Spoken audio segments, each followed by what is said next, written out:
cause of malfunction. That's how it was on my Well, stag. we're live, guys, just so you know, and I'll be back shortly. Fuck. Alright. What about So- like Silver Bear? I'm looking at that. That looks like it's. It looks like it's. Is it brass case or is it steel case? I can't tell. I think it's steel case. It looks like it. It's like really shiny to be steel cased. Put a link. Most of that Yeah, stuff. zinc plated steel. Most of that stuff is all steel case for the most part. They just have different features to the round versus brown bear or silver bear.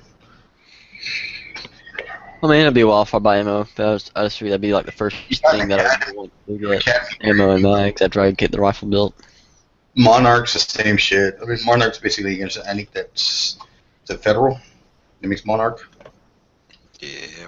And I mean, it's good stuff. And I know PMC is good stuff, but it's high. I always like PMC. Everything PMC I've always liked.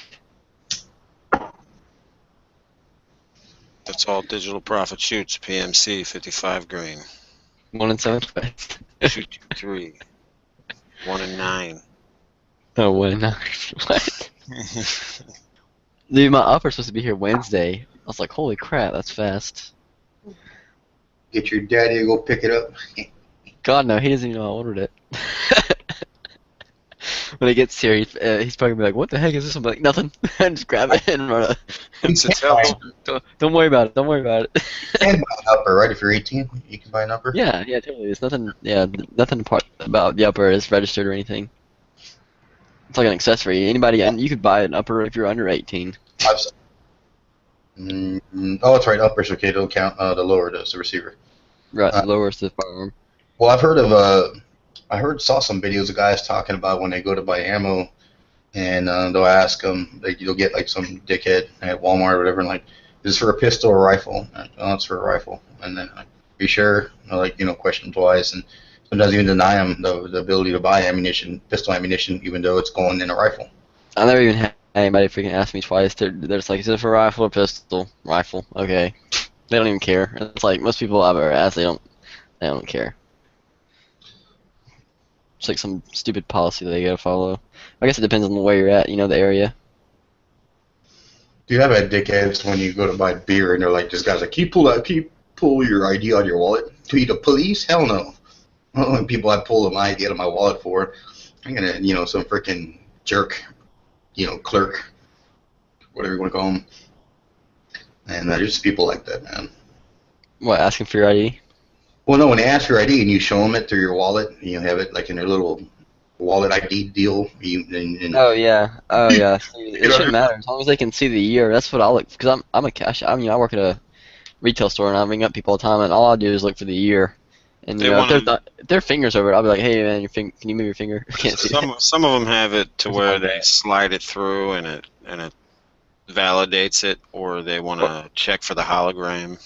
Or what's even funny is when people have people come through who but without a shadow of a doubt, I know they're way over 21, and they'll want to show me their ID, and they'll be like, here's my ID, and like I just look at it to make them feel good or whatever. I'm like, okay. I'll look at it for literally like 2 seconds, not even. I want to clarify this. According to BE here, Ballistic, Khalib, is that he'll let some white guy show some black dudes, fake ID, and like won't even look at the picture, and just, yours good, okay, there you go. If they're over 21, technically they're not breaking the law, so. Here goes Mr. Papa Giorgio here. Well, it gets to the point where, like, one time I was behind this guy. He was obviously, like, 65, white hair, and the teenager behind the counter at Wawa or 7-Eleven, wherever it was at, asked him for ID, and I was like, oh my god, like, you be kidding me. Dude, there's like people, like, when we get new people working at our store, it pisses me off when they do that. I'm like, are you an idiot? No, they're not going to want to come back because they think you're retarded. They don't want to go through your line. Exactly. Like, are you stupid? It's like, literally, I mean, the policy our store has is like, if you think they are 30 or older, you do not have to ask them for ID. That's the store policy. Right.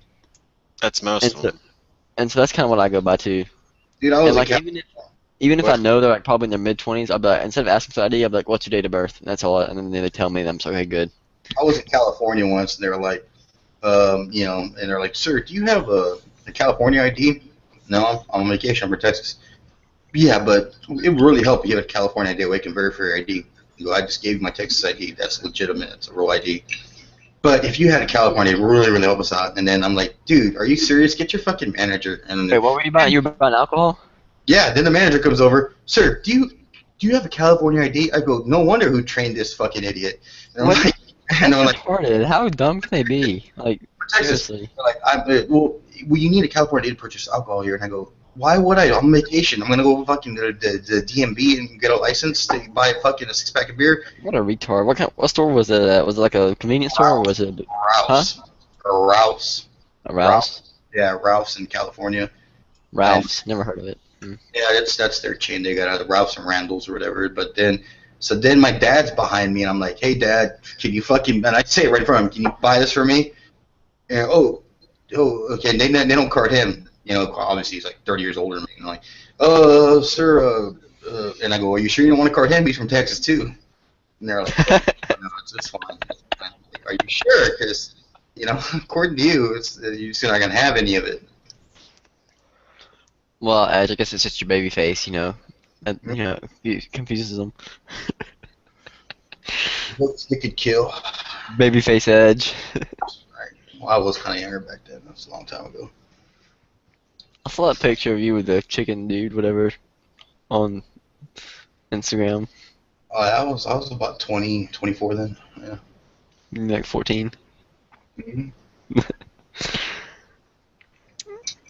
That chicken dude was awesome. Look, you chicken.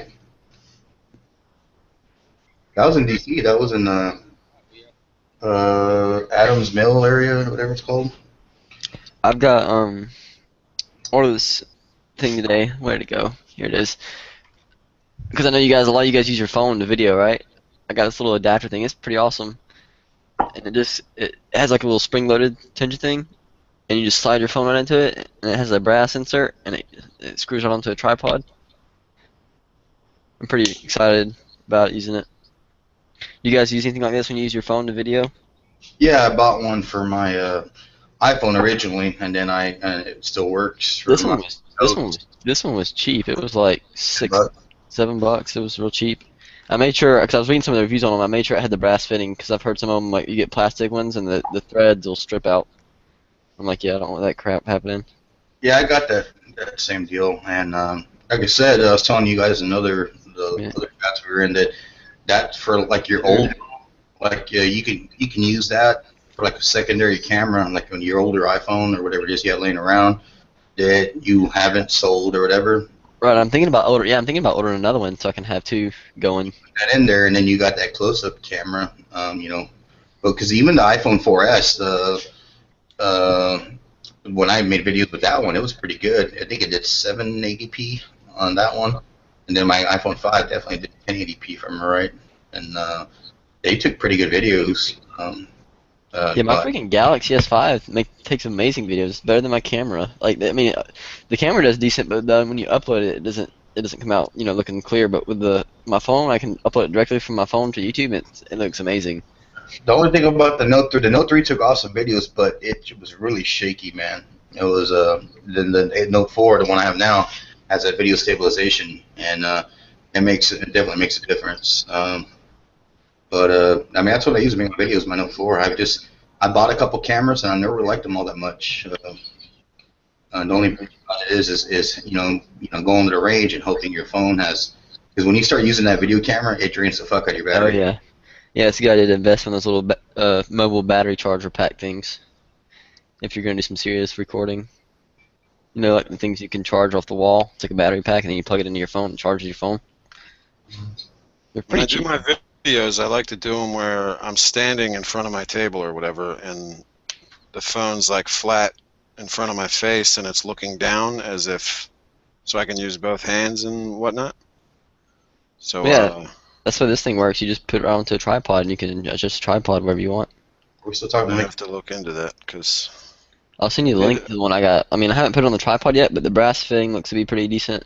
For like how much I paid for it, I'm pretty impressed. Like, it has brass screws that hold the housing together. So I mean, I don't know if they're brass colored, you know, but they're at least metal.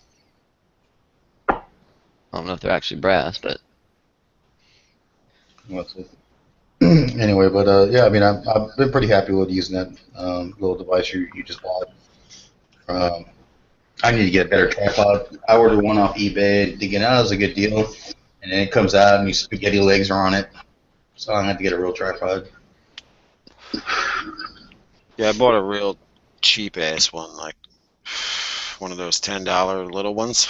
But it's not good for anything. I bought one that's actually like about, and when it's fully extended, it's probably about 5 feet tall, but it's still. I need to get a real tripod. Oh, I have a good tripod. It'll extend to my eye level pretty much almost. It gets kind of shaky when you have it extended all the way out, but it's like three extensions on the legs, and it has the one in the center, where you can actually raise the camera itself up. So it's pretty good. I have 2 of them like that actually. Yeah. So there's the link, man. If you want to look at that little adapter, that's $7. Cool. It's weird. I was at a festival in here called the Strawberry Festival in Poteet, and there was like a commercial grade, we want to call it enterprise class drone. It was like almost went up like 200 feet in the air, and it was behind it. It was kind of weird the way it was popping up at that festival last time I went. This wasn't like that, like the average one that can go up, This is like the high grade shit. You could see it was going really high, and just kind of checking shit out, and then just disappeared.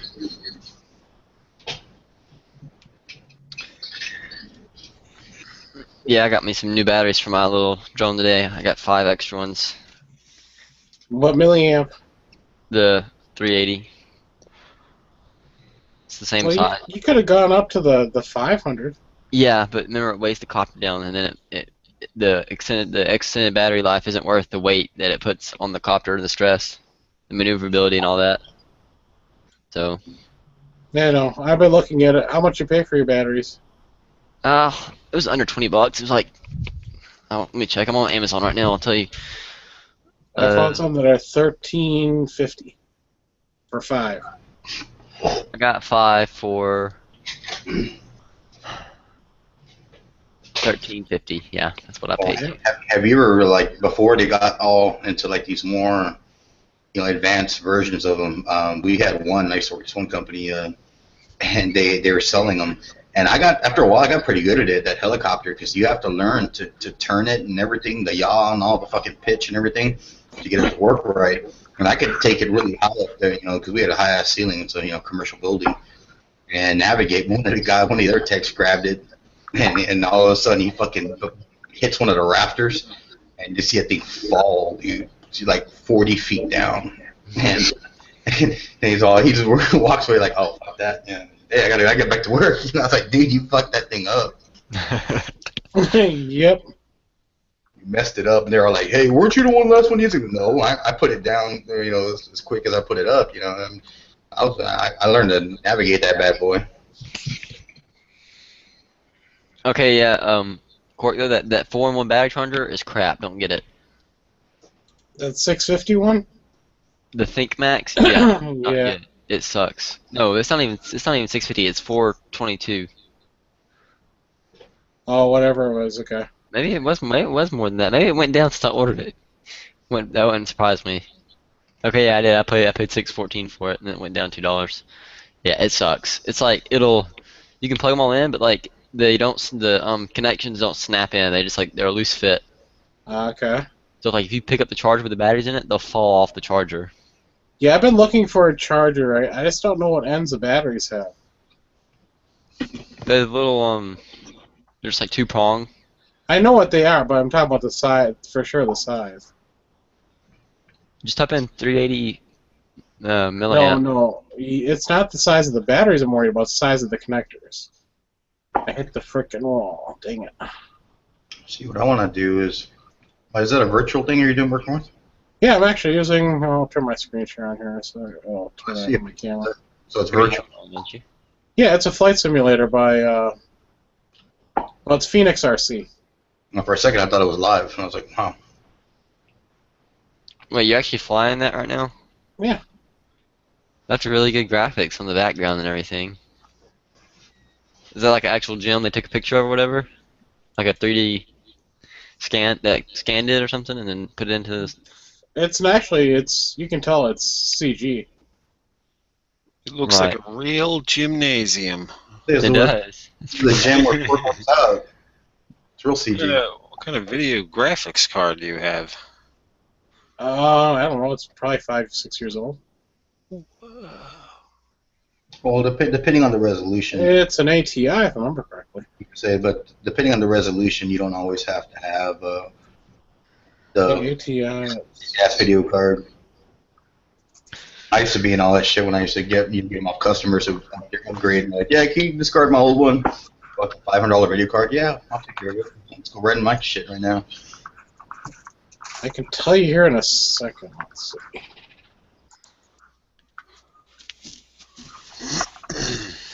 Shit, I built $5,000 gaming systems for customers and with 2 fucking, $1,100 video cards put in slide mode.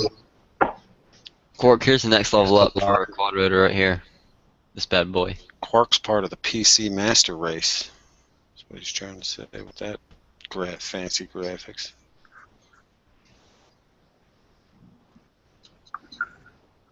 I'm trying to figure out which freaking video card I have. Just type in this command. Go to start. Oh, ATI Radeon HD 340 series, 3400 series. Yeah, so card. Well, considering it's like 5, 6 years old. Well, I'm talking about when it was hot. That was like. Yeah, it was in the middle of the road for what I needed. I'm assuming these battery chargers, it's all a universal plug-in. I'm trying to find a charger here. Well, I mean, you get in a flight simulator. My buddy sold my dad, because that's also fun too. Microsoft Flight Simulator, the last one was like in 2006 or 2005, the one. And he sold me his freaking controls with the throttle and the pitch and yaw and all that shit. And I was like, it's like a $200 setup he gave me, and he let me buy it for like $100 off him. My old man is sitting up in the corner, doesn't even use it.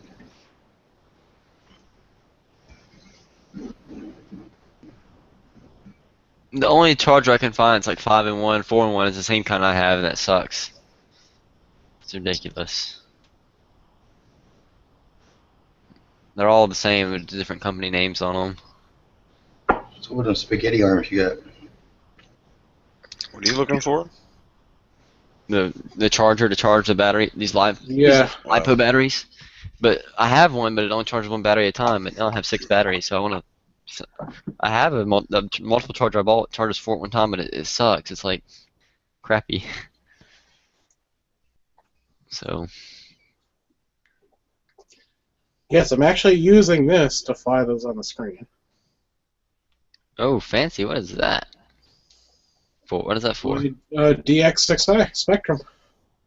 What's it for? It's for helicopters. Oh, is it a universal remote? You can use it for these are the ones I have. A little blade. Looks like your remote controller is more advanced than your helicopters. This is an MCX2. That's a regular one. That's a coaxial, which is really... They're easy to fly, but allows you a lot. My tandem. That's cool. It's Canadian! Yes, it's Canadian Rescue. Because Canada always needs rescue. Does it have a miniature Bob inside of it? Yeah. And the bitch to fly. Yeah, I could tell that thing would be kind of tricky because of how light the back, how small it is. I probably spent more on parts for this, learning to fly it, than I do into the copter itself. And that's what I'm saying. This is like an $80 helicopter right here, so it's not cheap. Only problem is I'm out of frickin' batteries, so Khalib's gonna have to order me some. You don't have any at all? No, the last 3 that I had went bad. How long does it take them to go bad? Usually, like You never store them at full charge. Right, you always run them dead. No, that. you never run them dead. Oh, you run them to like 20%, right, or something like that. 20%. Basically, the lights are flashing, or you have to keep it at full throttle. Well, that's what I've always done. Well, I've only had one battery now, and Todd just got these today in the mail, so we'll see how these last.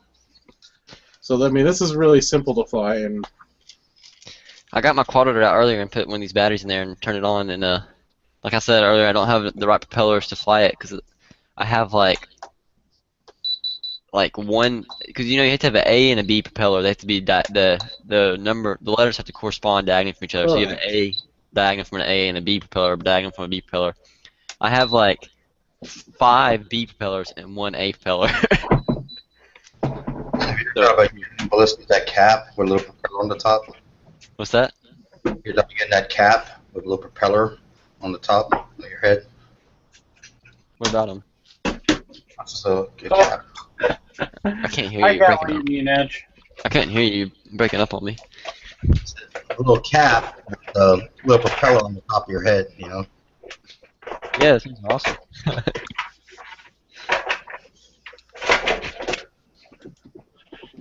all right. I have no idea how long I charge these up. No idea how long this battery is going to last. So. Did you check the tracking on the quad rotor recently? Again? Yeah, there's no update change. Let me go check it real quick from my Amazon account. See what it says. There we go. It's synced. Let's see how long this flies. So I got batteries for this. All right, so it's in Kenosha. Kenosha. That's where it's at. Is that the last thing you saw? Huh? Let's see. Too much forward stuff. Quark's about to cut his eye out on live camera. No, I got glasses on. Those aren't safety glasses. And now you don't have one. Oh, monosilver. That's why you're not. That's why you're giving me problems. Oh God. That didn't last long. No, because it's got way too much forward thrust. So. That's what she said. Not what she said.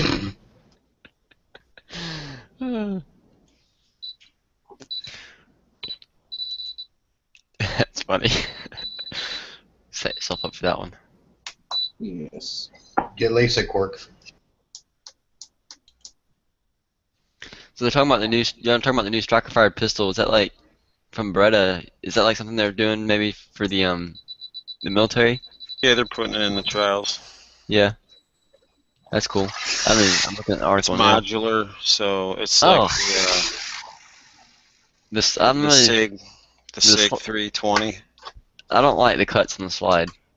Me either. It seems like it would be hard to make a holster for that. Yeah. Tear up your kite. Maybe they should go with like scaling or something like that if they want to do something, fancy.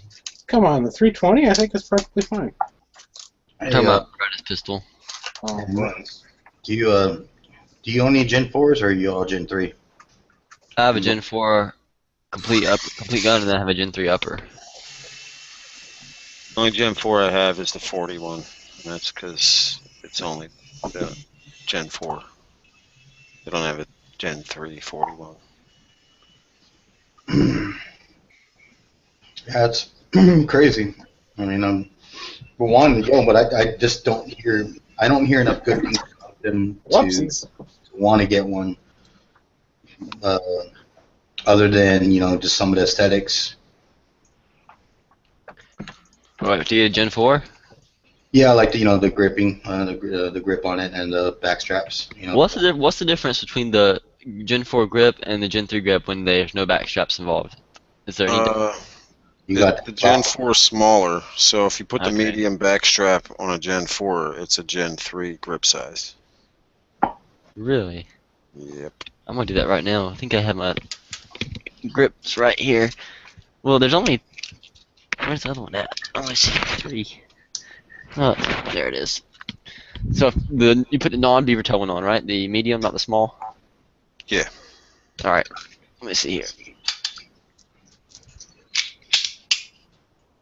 Let's see how this. Oh, I have a magwell on. Never mind.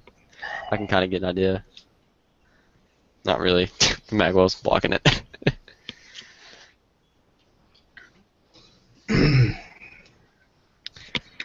There's not that much difference. I think I like the Gen 4 grip better though, because like I said, it probably lets you get a little bit higher on the pistol. Texture on the grip, you know, dual ambi safety, ambi ejection port, Ejection port? mag release. What do you mean ambi ejection port? On the Gen 4, you can swap over the magazine release. You said ejection port. Oh, I'm sorry. Ejection, mag ejection, whatever. Oh, okay. Yeah, the mag release is reversible. It's also larger. Oh yeah, well then that matters to me because I mean everything all that I've replaced. I've got grip tape on my gun, got an extended mag release aftermarket. But the biggest thing, the biggest mod they did to it was the spring. It's a captured spring on all their models. Oh yeah, I don't like that. I use Gen 3 style in mine because the capture ones you can't change those springs. You have to buy a whole new assembly if you want to run a different weight, and then when it wears out, you're screwed pretty much. So yeah, I don't know why they decided to do that, but. Although, I mean, the pros are for the lefties, and I know a couple of devil-handed people that have left hand, and they're all, you know, that's the only thing they'll buy is a Gen 4. Just they could swap. I put the Lone Wolf over travel thing in my Glock. Check out the trigger on it now. It's pretty sweet. It's not very light, but it's a lot crisper. That's it right there. The one I like is the Edge from Ghost Inc. That the one I installed on my Glock 22. It's a drop-in and has a really crisp trigger, and you still can feel, you know, the when it's about to, you know, obviously pull. Right. But mine doesn't do that anymore with the over travel adjustment. It's very crisp. Well, I have the Ghost Inc. Rocket in my Glock 26. And I'm gonna get the Have you seen the Instagram page OC Custom Triggers? Mm-hmm. I'm gonna try one of their triggers out because it's like all factory stuff. It's cheap, and so for like $80 you can buy their trigger and like a race connector thing and everything already ready to go. Well, if you're gonna race it, yeah. I mean that Ghost Inc. thing, when that guy first set it up for me, that thing was like less than 3 pounds, man. It was like right under 3 pounds. Oh yeah, there's some. And it had, you put all the racing springs on there, and it's like, I was like, nah, it's just too light, bro. I want to get at least about 4 pounds. Yeah, what really makes a difference too is the striker spring weight. Yeah, well, it's like a huge difference. But then, you know, the reliability. Like, I still run a stock striker spring because like I'm just tired of dealing with light strikes. So I'm just like, forget it. I just deal with the extra weight on the trigger. It's really not that big of a difference. Well, the thing was, when you loaded all of the original springs, or the springs from the Ghost kit, the rear rocket kit, is that the trigger wouldn't always reset right. It would reset, but it wouldn't. I mean, it would always, once you put your finger on it, it would reset, but it wouldn't reset automatically like it was designed to.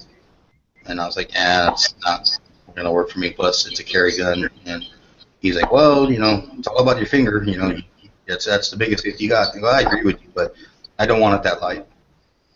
And I took all the springs out, put the factory springs back in, and just left the disconnector. Or not the disconnector, but what's that arm? What's that piece called? At 3.5, what's it called? The connector? Yeah. Hey, Bob. The minus connector? Yeah, the bar. There's two parts. There's a trigger bar and there's the connector, right? The trigger bar or whatever. That's what I've always called it. The part that you can see when you take the slide off.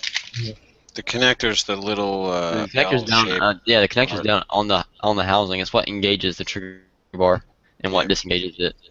Trigger bar, though. Yep. Oh, the trigger. Yeah, and then so like this is the trigger bar right here. This part sticking up, and it runs all the way along inside the frame back to here. That's what that big cross section is. That's the trigger bar. Yep. I like the Ghosting products. Pretty impressed with them. See where this Lone Wolf overtravel thing, all it is they take a set screw and the trigger housing, they drive it, and you see, there's that little gap right there where the trigger bar sits. There's a little set screw right in there, and you can tighten it. and it pushes the trigger bar forward, so it doesn't let it have as much play. And that's what tightens up the over travel.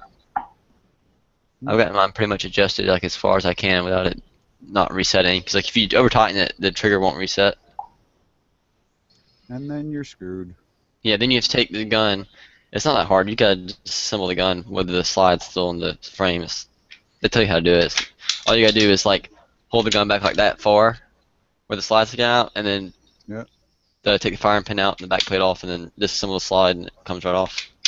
I ordered some grip tape off eBay.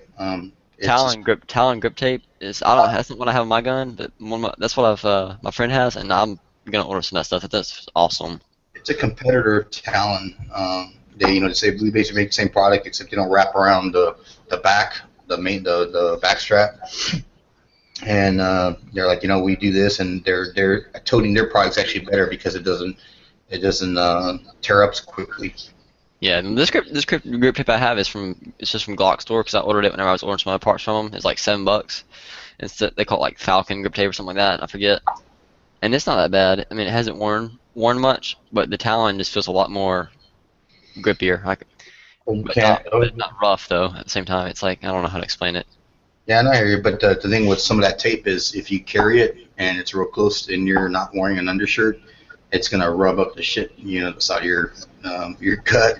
Oh god, yeah, this grip tape right here will scratch you to pieces. Like when I first got it, and I put the grip tape on, like for the first week or 2 weeks of me handling the gun, like my hands were always like scratched up and all dry, until my hands just got used to the grip tape. Now it doesn't bother me at all.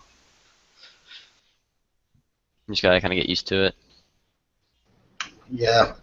So I had to take it off the left side, the inside part on the grip, and to carry it. I left it on the right side, of course. But what I'm gonna do when I get it is I'm gonna spray paint it, olive drab green, put a clear coat on top of it, and then put it on the gun, and see how it works out.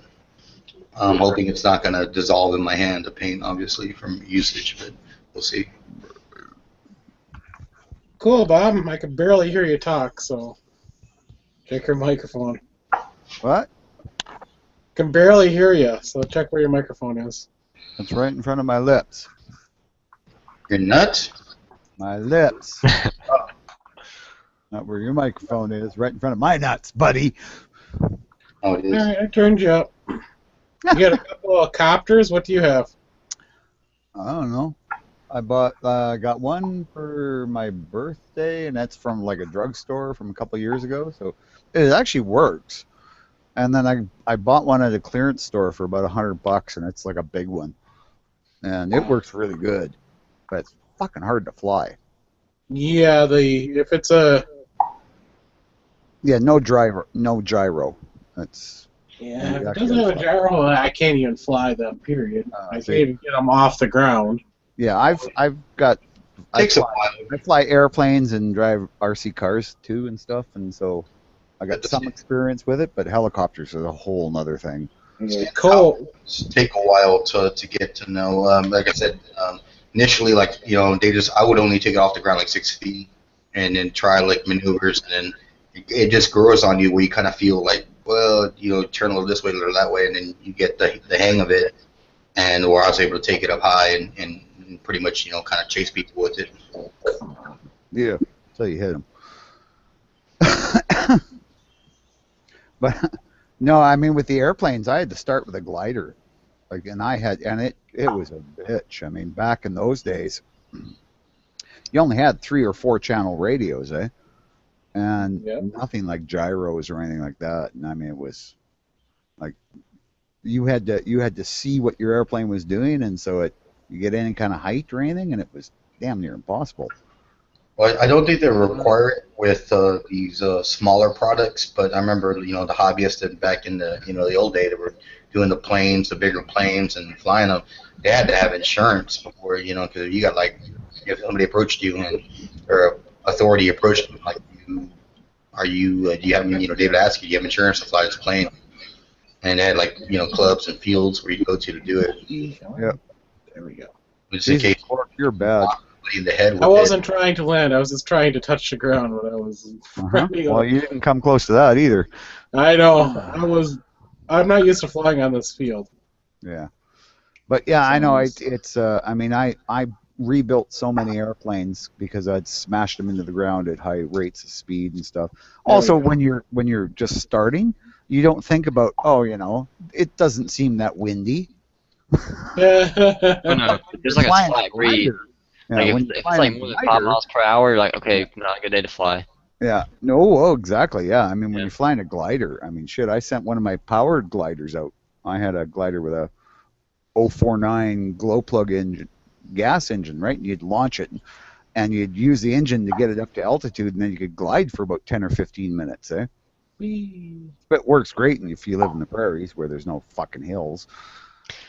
That's one thing about the quad rotor. It's like it uses the battery power. And one thing I don't know if you looked up this quad rotor that you're getting, the same one I have. It has what they call an expert mode. Yes, I know where you can do flips and everything. Yeah, but you will like kill the battery. Like I ran in expert mode one time and it was like 15-20 minutes and it was dead. But I was like running at full speed the whole time pretty much. Well, that's because I mean when the computer that's in it can control it, it's way more efficient. It's why our helicopters and turbine jet planes and shit like that are way more efficient now, is because the whole engine is controlled by the computer. So I mean, the pilot can say, I want more thrust, and the engine goes, well, I guess I can give you some. Right. Or the engine might say, well, you don't need that much. Exactly. That's kind of like how the quad rotor works. Like, if you don't have expert mode on, it won't let you bank but so much, or it's just like it just cuts out, or doesn't cut out, but it's like a governor almost. Yeah, just stops you from doing it. It's good for like just casual flying. Like that's perfect for like what? Because there's a camera on those things, so it's perfect for like videoing and stuff. Just leaving it in that mode. Well, so you're not like bouncing up and down the whole time. Yeah, the thing I'd love to have with one of those quadcopters, if they can get it cheap enough, is first-person view. They have one for. I was just looking at one on Amazon for like $160. Yeah. You can get the airplanes. I mean, I've seen videos of guys doing like they're getting up to like 20,000 feet with an electric powered glider in a first-person view. 20,000 feet. 20? That's crazy. Look at that link, Bob. That's like the next step. That if I was gonna get another quad rotor, maybe something similar to that. But I think that one's the same size, like pretty much as the one that I have now, which is kind of. I want something a little bit bigger if I was gonna be doing first-person view, because I want to be able to. Try this. I'd want to be able to fly, far away and stay stable and not worry about crashing it. Well, the neat thing is some of the newer ones, I guess, they have a thing where you can set it to, if it gets out of control of your radio, if it gets out of range, it will just automatically go back to where it started from. It's got an internal GPS and everything that will just send it back to where it started from, and it'll land back where it took off from. That's cool. Like that would be excellent, because posters up around my city like lost quadcopter, if found, reward. Yeah. It's like so. Most of them have a GPS beacon now. And you can track them down. Wow, that's like when those kids first started sending balloons in outer space, right? They just put an iPhone on it, and when the iPhone came back down, it would have the GPS on it, plus they'd have all the pictures of when it went up into space. Why isn't that hitting enter? There we go. But, yeah, no, I mean, the helicopters are cool. Wait a minute, what does this one say it is? Oh, here, I got one I can actually reach. It says it's an LH-109 alloy structure. That's pretty much all it says on it. But it's, I don't know, 14 inches long maybe. Dual rotors. It's all made of metal.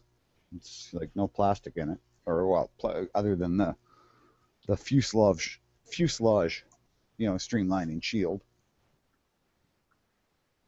I had another one here somewhere too. I had a really big one. Oh, no, I don't anymore. Okay, never mind. That one went away. I forgot how large this quadcopter is compared to the one I have, because it uses the same milliamp battery. Yeah. So it kind of worries me. Like I don't want to be able to fly long, because I mean, first-person view wouldn't be that cool if you can't fly it far away. I mean, it'd be cool at first, but then after a while, I'd be like, I want to be able to fly out of sight. You know, that's kind of the point. And that's why you want first-person view, right? Right, yeah. Kind of tell where you are. And Because I can fly mine out of sight now. I can fly so high you can't see it anymore. You can't even hear it. And you're like, I have no idea what it's thinking. So you just let off the throttle and watch it fall. And then when it gets close, you just, floor the throttle and it catches itself. hopefully the wind hasn't drifted it too far away. Exactly, yeah. It's like... I know. I do the rocket thing, too. I have a bunch of rockets and stuff I fly in. And, yeah, I've lost rocket, like especially the two-stage rockets.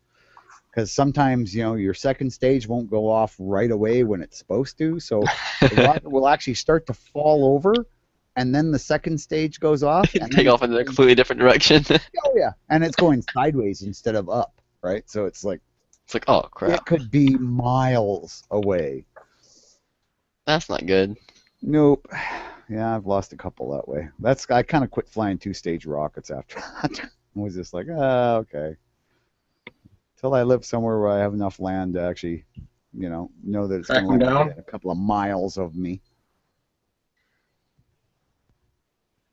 But yeah, when you live in a city, well, it's on somebody's roof somewhere.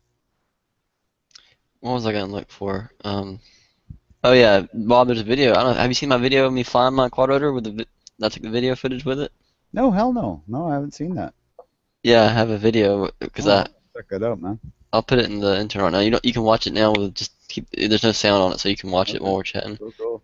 We were looking at it the other night, but it's pretty cool. You can see like for the camera, it has like it's like 0.3 megapixels, but for like a $60-something, it's like $70 maybe. Quadcopter is pretty good. It's $50. I ordered it Saturday night. I got it cheaper. I don't care. It was like $10. It was like 63, I think. When I ordered it is the Quark is he now feels like he's a better man than you because he got it cheaper than you. Well, it doesn't matter. Well, he even ordered it for me. I know. I was about to say all I gotta do is cancel the order. I won't do that. Like right the day before it's I get delivered. Oh, I need to cancel this order. Yep. This thing flies like crap. It does not want to do a loop. I actually quite enjoy flying radio-controlled airplanes. They are a real blast. They are a skill set. Nowadays, not so much. It's much easier now because a lot of the planes have gyros in them and stuff, and they tend to just fly. They won't let you do something stupid, which in my day it was like, that's how you learned. Yeah, that's how I'm learning. Yeah. Yeah, this thing flies like crap. As soon as I get my new propellers in, I'm going to make another video with this thing. I can't wait. I want to video a match with it. Like you know what you ought to do? You ought to tow a target behind it and shoot it at the target, the towed target, with a shotgun. That would be cool. Not with a shotgun, because then that would be like, it would destroy the copter. No. You put like a piece of fishing line 30 feet long. You're not going to miss. Right. It'd have to be something light, though. Like, I don't even think it would pick up, like, one regular size sheet of paper would probably be too much drag for it, maybe. I don't know. You use fishing line and maybe that red, like, streamer, right? And then it would still show your hits. Yeah, that'd be cool. Mm. But then eventually the copter would get hit. I know it would. Oh yeah, but what did you say? It cost you $60? It's expensive. Oh fuck, it's not expensive. let me go look how much exactly it was. I have some basic airplane kits that I haven't built yet, like for balsa wood airplanes. Like I got one for a Beaver bush plane. It's it's 9-foot wingspan. It'll carry about 10 pounds. 10 pounds? Dear God. No, it's 10 pounds, man. The airplane doesn't weigh shit, right? And it's got a gas engine. Oh, no wonder. Yeah. So it's got like it uses something. It kind of looks like a weed eater engine, little 2-stroke engine. And with 9-foot wingspan, 10 pounds is easy for it, right? So it can, and it'll fly about 40 miles an hour, maybe, flat out. Dang, that's fast. But it Not looks really. like a bush plane. It looks like a bush plane, right? Or something like that. I mean, that's pretty Are you fast. talking about looks like a Cub? No, No, it looks like a beaver or a Norseman or something like a Okay. high wing. Okay, maybe a Cub on steroids, you could say. Because they were an 8-passenger airplane. No, I kind of overpaid for mine. It was $6. You cut out. Doesn't sound like that much. I mean, like I say, some of my kits have cost like Ooh. Yeah, but $800. Yeah, but this is not a gas powered. It's a electronic, so it's a completely different playing field. Well, no, I have a little flying wing that was probably $150 that was just, and that was without the engine. Court, drop a bomb. I can't. But I'd love to with this A10. Why not? It doesn't allow you to do that in this thing without hitting a key on the keyboard. And Yeah. my two hands are quite busy trying to keep this thing in the air. We'll get it high and then bombs away. Well, I want to or see something. take I your want other to see something hand off your explode. penis and put it on the keyboard. I want to see something explode. Damn it! It doesn't happen. This is a flight simulator. It's not a game. They do have Ew. Press the 5 key now. Press the 5 key now. They do have competitions now with RC airplanes where they do bombing attacks and stuff. Uh-oh. That is awesome. It's really neat. Like, I mean, they'll drop eggs, right? You just put an egg in a holder, and then you'll go and do a... Trying to punch 5. My batteries are dead on this. Aw. Now you're going to quit, like, showing us this all the time? It was interesting for the first, hour. Can you pull the batteries from that thing? Not yet. My plane's going down. This is so awesome. There's that link that I think it was Chris put in the external. It's a first-person view quadcopter race where they race against each other in their quadcopters. Oh, cool.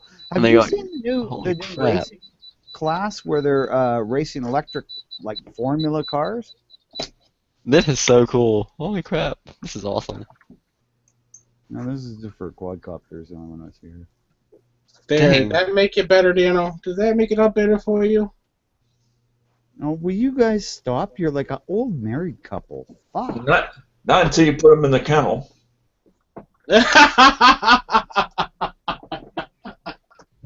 Then I'll be happy. Yeah, Jesus, Dano. Well, now I can charge up my radio. In a cage. That's kind of weird. You like No, wear it's a leather kennel. chaps a lot. It's where bad Bobs go. Apparently, I sure would want to be his partner, Bob. Okay, that didn't sound right.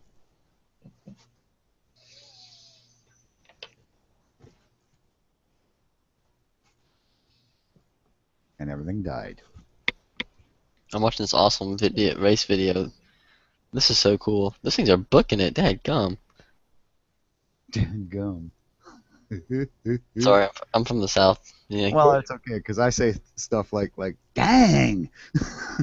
That's right, goober. What? There isn't anything wrong with using One is completely wiped out. Yeah. That was awesome. with using colloquialisms, whatever. Slang. Local slang and dialect. And also, some women find it really attractive, so hey, it works. Especially when it showed up on Mayberry RFD. And Otis. Bob is the modern day Otis. I don't even remember who Otis was. Was he Well, he's... or Otis- the gas pump attendant? No, Otis used to let himself in jail. Yeah, he was a no, town Otis isn't drunk. Me? Hell no. I'm slim, trim, and fighting fit. These are some freaking awesome Actually. quadcopters. Goober was the gas station attendant. Yeah, the guy who filled gas for everybody. Actually, that's Dano. Actually, body type, I think Quark should actually be, Oh gosh, you know who that leaves you to be, right, Caleb? Barney You're Fife. Fife. Saw that coming. G-Webs would be Sheriff Taylor. Andy? Andy? Aunt B? I don't know who Aunt B would be. Yeah, Ed would be Mrs. or Aunt B. There we go. Ed would be Aunt B. Yeah. Yeah. That would be Edge.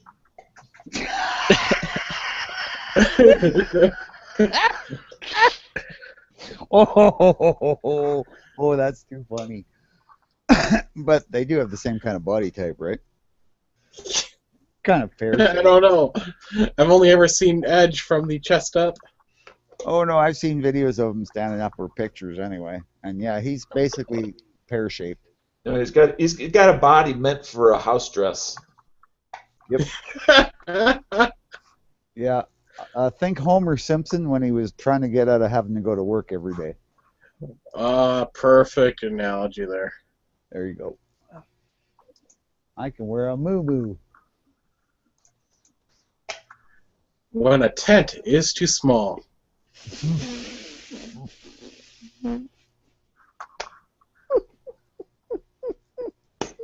Somebody mute me. No, I didn't. No, I'm not slamming you. I thought you said mute. Moot? I thought you said slam. I think I still have my microphone muted. I don't know. These coffers are insane. Did you guys see that link? Yeah, No. I think I just posted it. That one where they're racing. Check out this one where they're racing in the woods. This is awesome. It's insane how fast these little copters can bank and make turns like that. It's pretty neat. Pretty neat stuff. I'll watch this. Cool thing about these videos is you don't have to have sound on either. It doesn't matter. That's true. Oh, I wonder what it sounds like. I just have stupid music playing in the background anyways. Yep.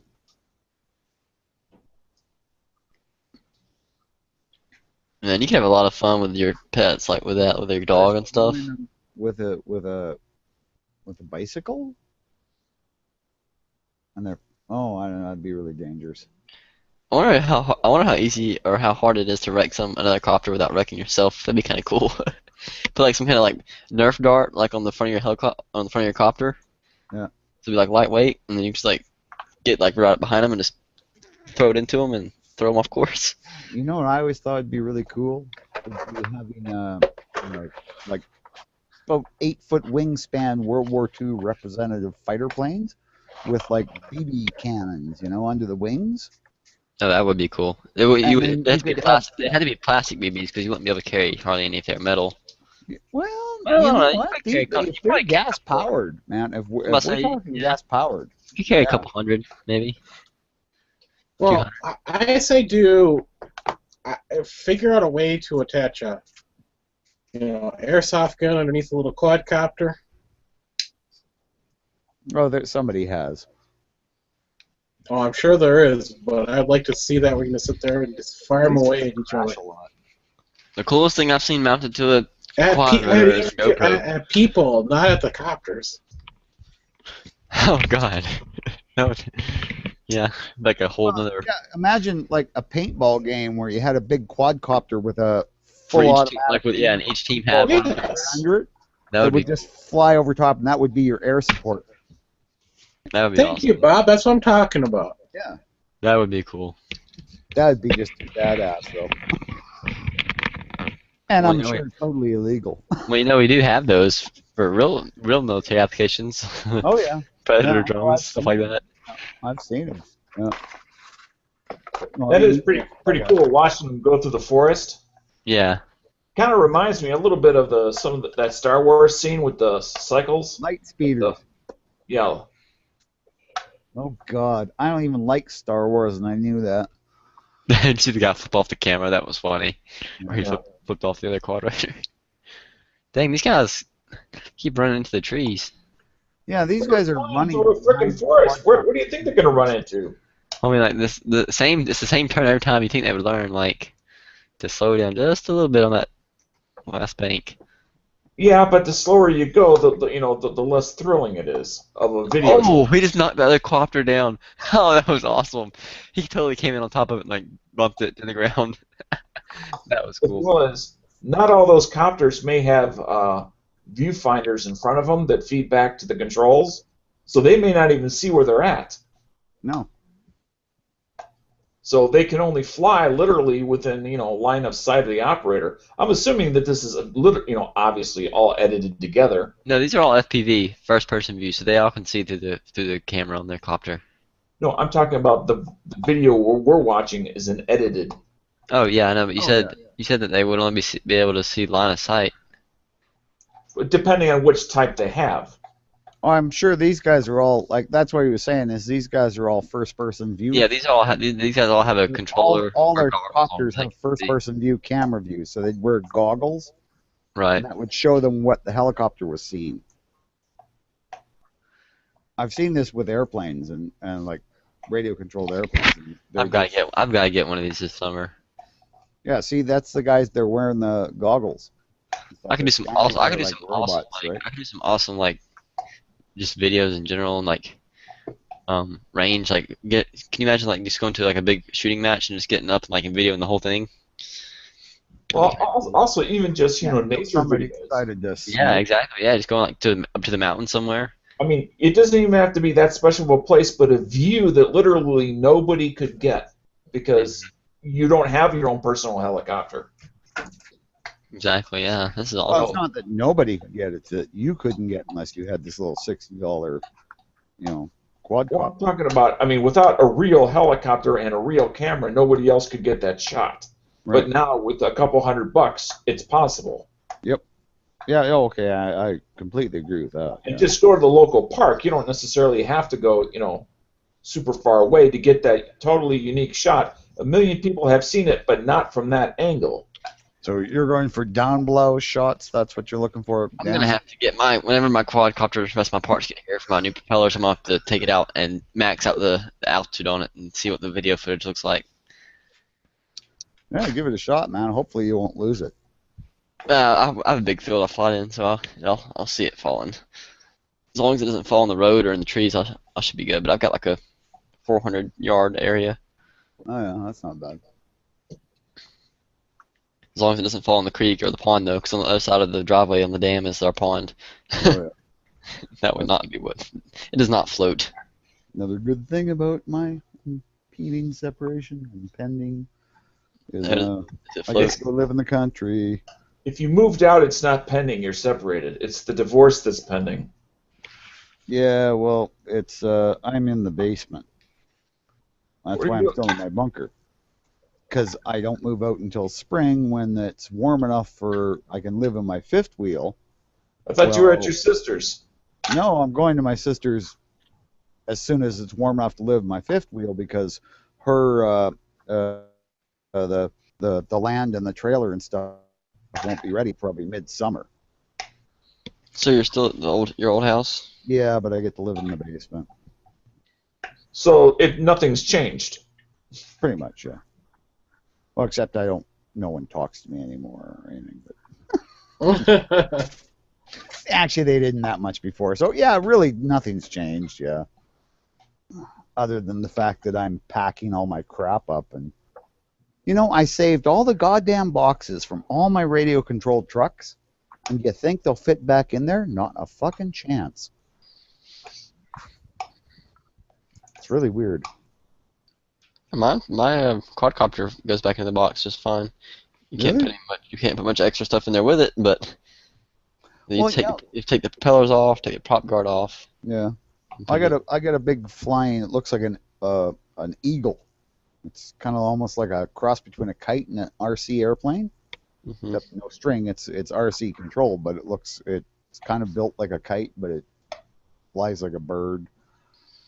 Anyway, yeah, I kept the box for it, and I think it'd go back in that box. I'd take the whole damn thing apart again, and geez, I'm thinking, I hope I can remember how to put this thing back together. And there still wasn't room for the remote.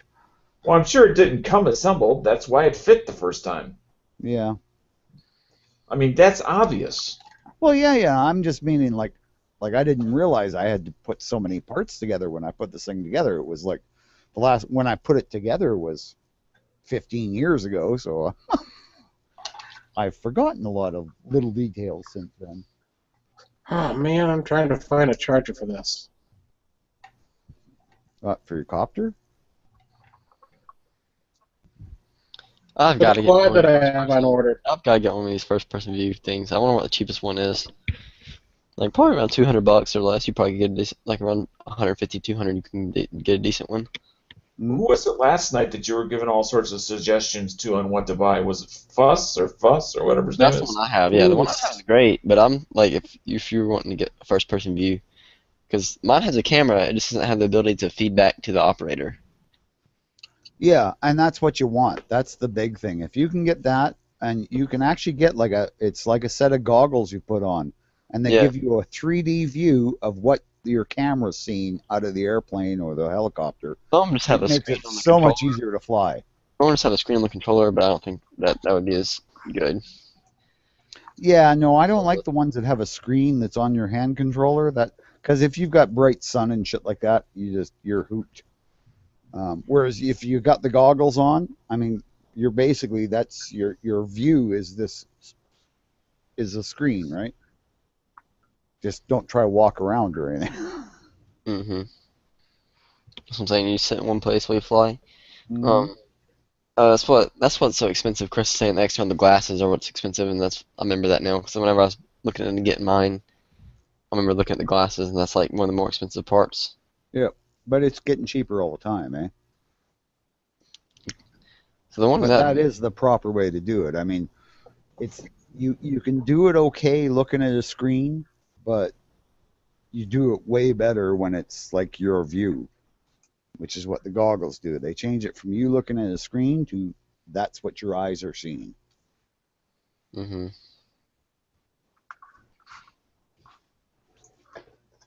So, Feels like you're actually in the. It feels like you're actually in the. Exactly. Yeah, it's actually like you're in the aircraft, and that just changes the whole world. That's what would be so much fun about it. And I see here they're only $200. Yeah, it's not like And that's they're without it, and that's just the goggles. Dang. Yeah, and that's what I mean. That's not outrageous. What's that little What's the little camera for with them? What is that? Well, I'm assuming that's what you attach Oh, to that's what you put to the Yeah. copter. your copter. What you put on the airplane or the copter. Okay, or and whatever. it's got a little motherboard there that controls the feedback and the Right. control, I guess. That's neat. Not bad. $200. Yeah, it's not bad. $200. Yeah. Oh yeah. HD camera. Yeah, you could put that on your. That would probably go on your quadcopter without any modification. So then you could have two views. You could have the one you're recording and the one you're seeing. This wouldn't fit on my quadcopter. It'd be too heavy. Yeah, would it be? Okay. Yeah, I can tell my. You like. I don't have my copter. Where's it at? I already put it back in the box. I'll grab it. It's just right here. I'll show you how small it is. Okay, there's this little one.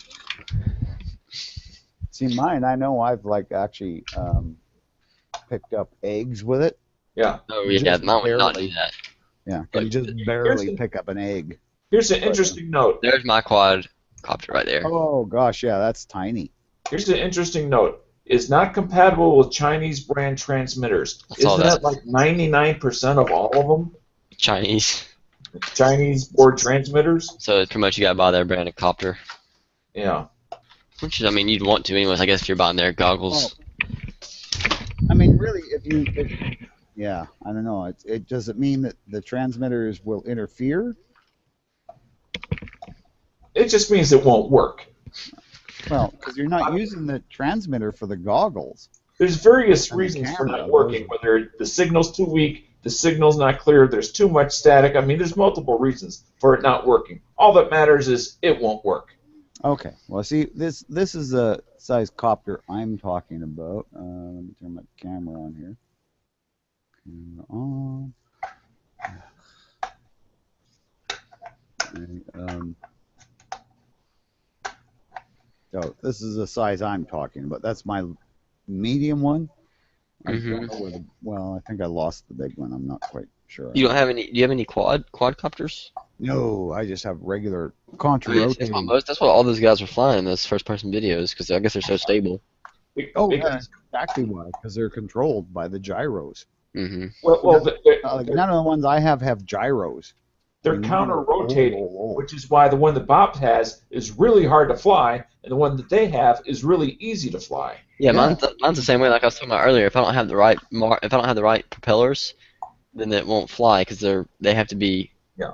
matched diagonally. So you I have mean, two sets of propellers that are designed differently. When the servos spin, they create a torque force, and that's why they need to spin in opposite directions to counteract the torque from each servo. Right, Right, or else it'll just pull insanely to one direction, so you won't be able to fly. It'll turn your copter. The P-38 fighter in World War II actually had its engines, its Allison V-12 aircraft engines, spun in different directions.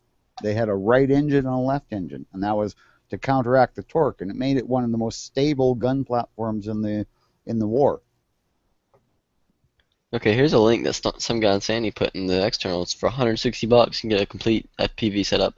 I'm assuming that's that's just the FPV part. It's not the actual copter part. Yeah, okay. That's not bad though.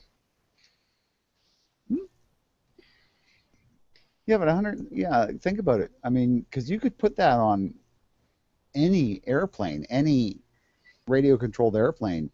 So if you had a jet one, because they do make jet ones now that will do 500 miles an hour, and you could put that camera on it, and you've got like a 40-pound missile that's human guided in a sense.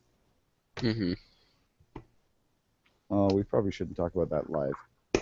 That's for our unlive talk. Okay, just never mind that part. The video the battery he uses for the ground station is a 2200 milliamp. He uses a 4000 milliamp LiPo to power. Oh, he upgraded to 4000. Yeah. And it lasts for hours before it needs to be recharged. Oh, it's amazing. The battery technology for these things has just gone through the roof, right? Yeah, but even then, he says, I'm reading the comments on this one, he says it only goes to 300, 400 meters as far as he's pushed it. Yeah. The signal starts to get a little spotty. Yep. But he says that's I have a feeling that's because the antennas are really short and they're getting blocked by the body of the airplane.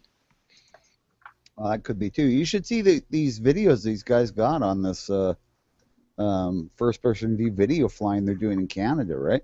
This guy's in Alberta somewhere, and like, holy crap! It's almost like you're looking at a satellite photo, You just see like there's all these clouds below the airplane, and you can see all these lakes, and maybe that's a city. You're not sure. It's just like, holy shit! Like, that's high, and they just take and spiral these. How big are the airplanes. aircraft? Hmm? How big are the planes? Most of them I don't think are that big. They got like 10-foot wingspans, maybe. They're basically kind of a sailplane, like a glider, but with a motor. Right, you just gotta get it up there, and then you can let the air do the work.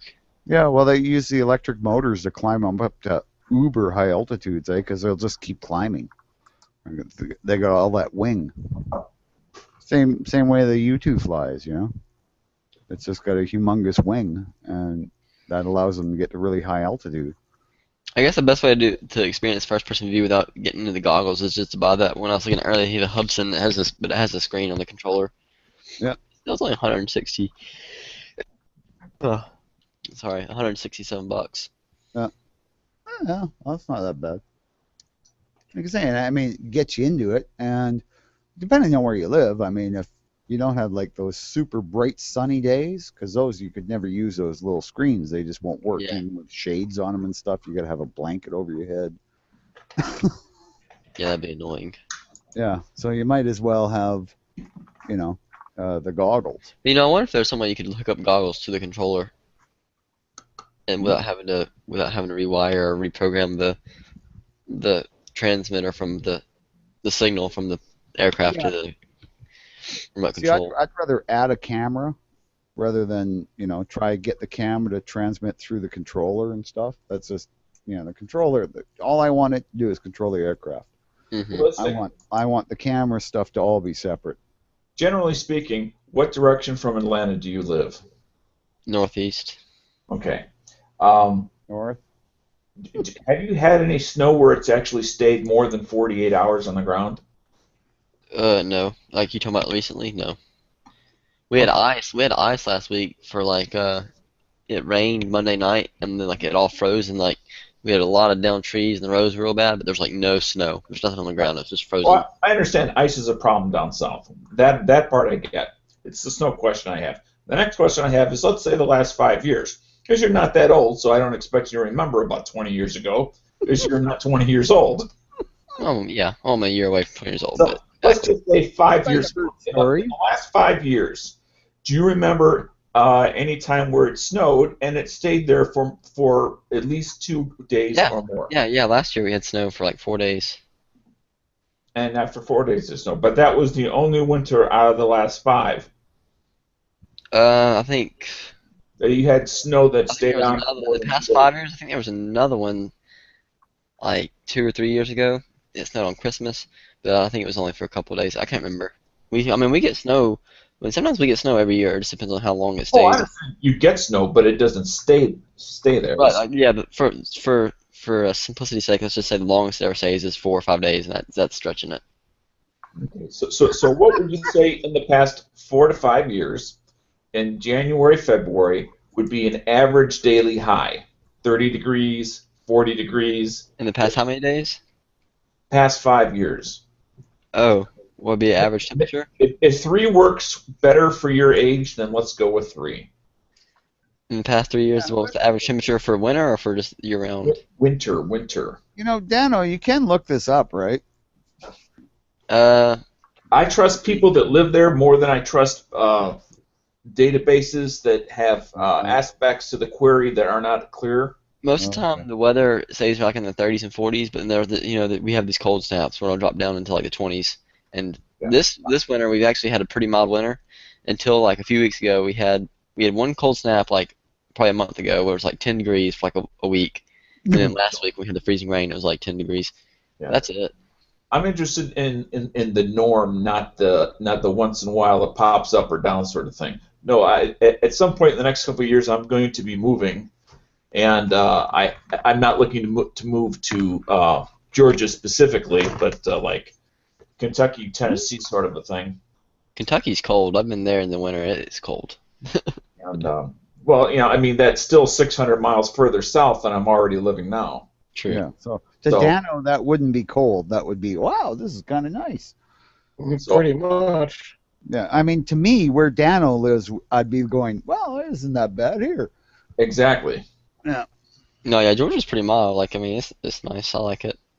There it was minus 44 here yesterday, and it was +1 today. The nice thing about Georgia is you kind of get all 4.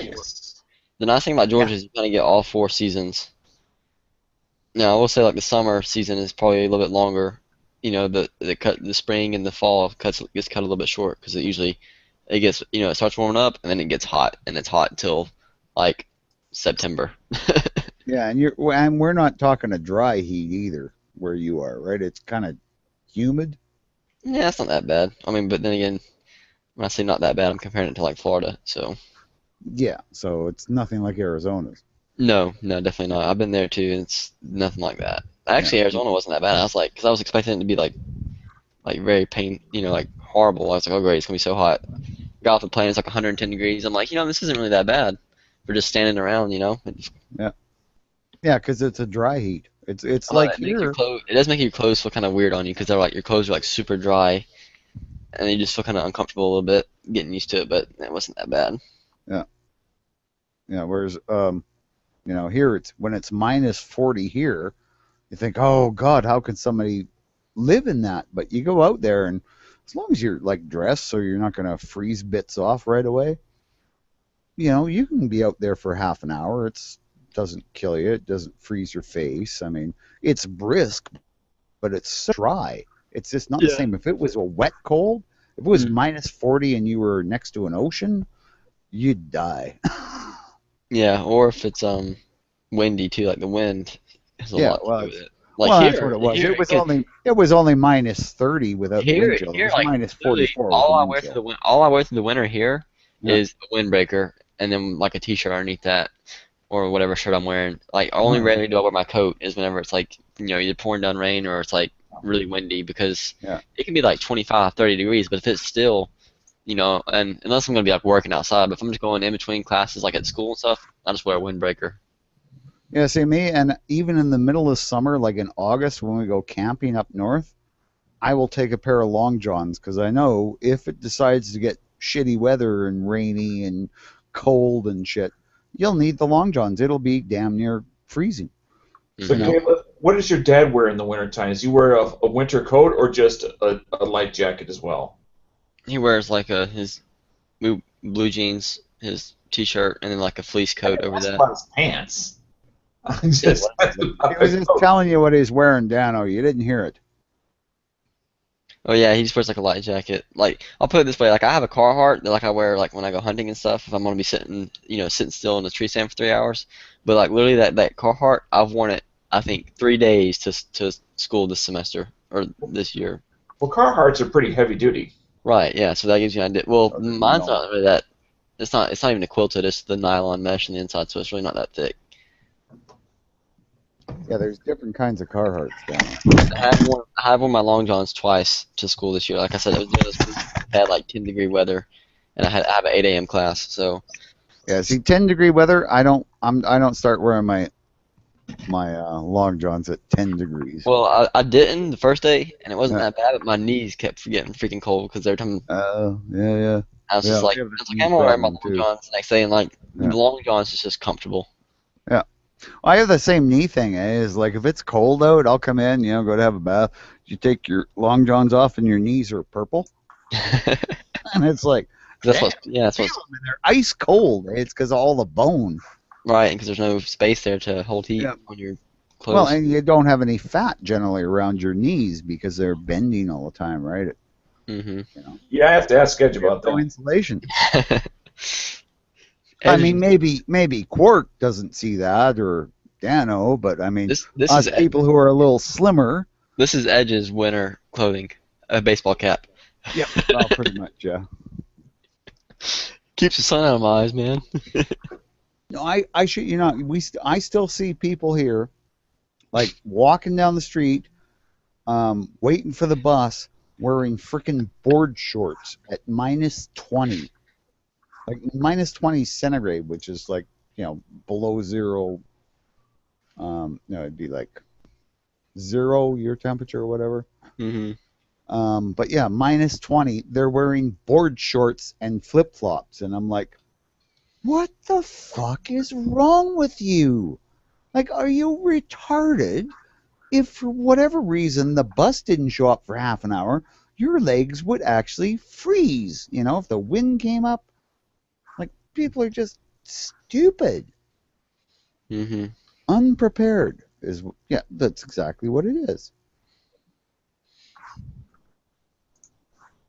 Yeah, I go drive up, 500 or 600 miles in the winter. I make sure I've got some water. I've got a snowsuit basically, heavy insulated boots. Some tools.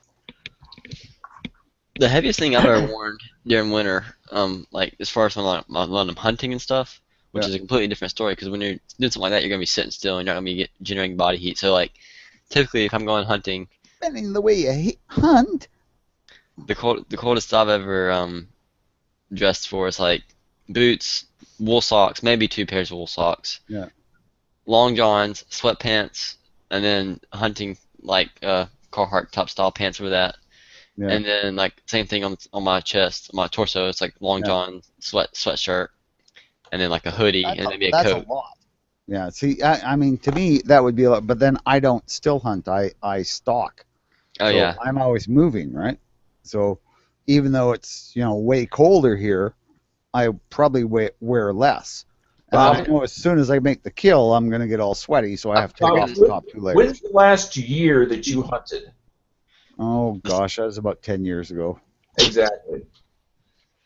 Yeah, but it was like, I mean, I make no claim to hunting, but you make it sound like you were doing it just last year. oh no. Well, I mean, hunting big game we're talking, right? Because I've hunted like rabbits and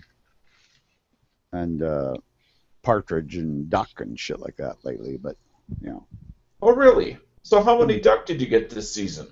I didn't get any. Okay, at one point. I went. Point. No, it's not my fault. I went with a friend of mine who said, "Oh, he knew this great spot,"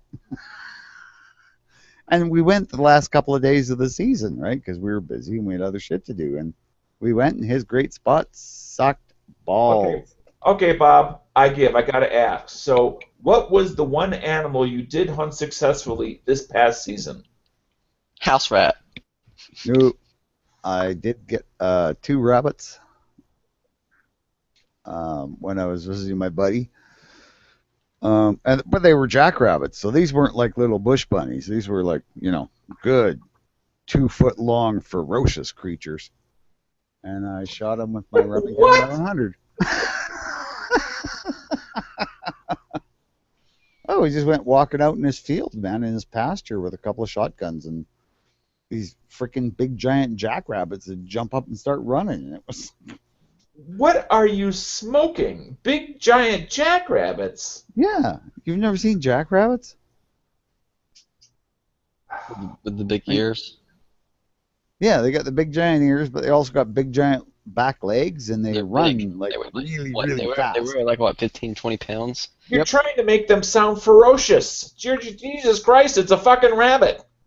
Did I not just tell you they were ferocious jackrabbits? Have you never seen Monty Python? They made a little bush bunny, and it was just What do they call vicious. it? What do they call it? I forget. Oh, wow. The rabbit of death or something. Throw the holy hand grenade. Retreat. Running away. Now, how did we get these coconuts?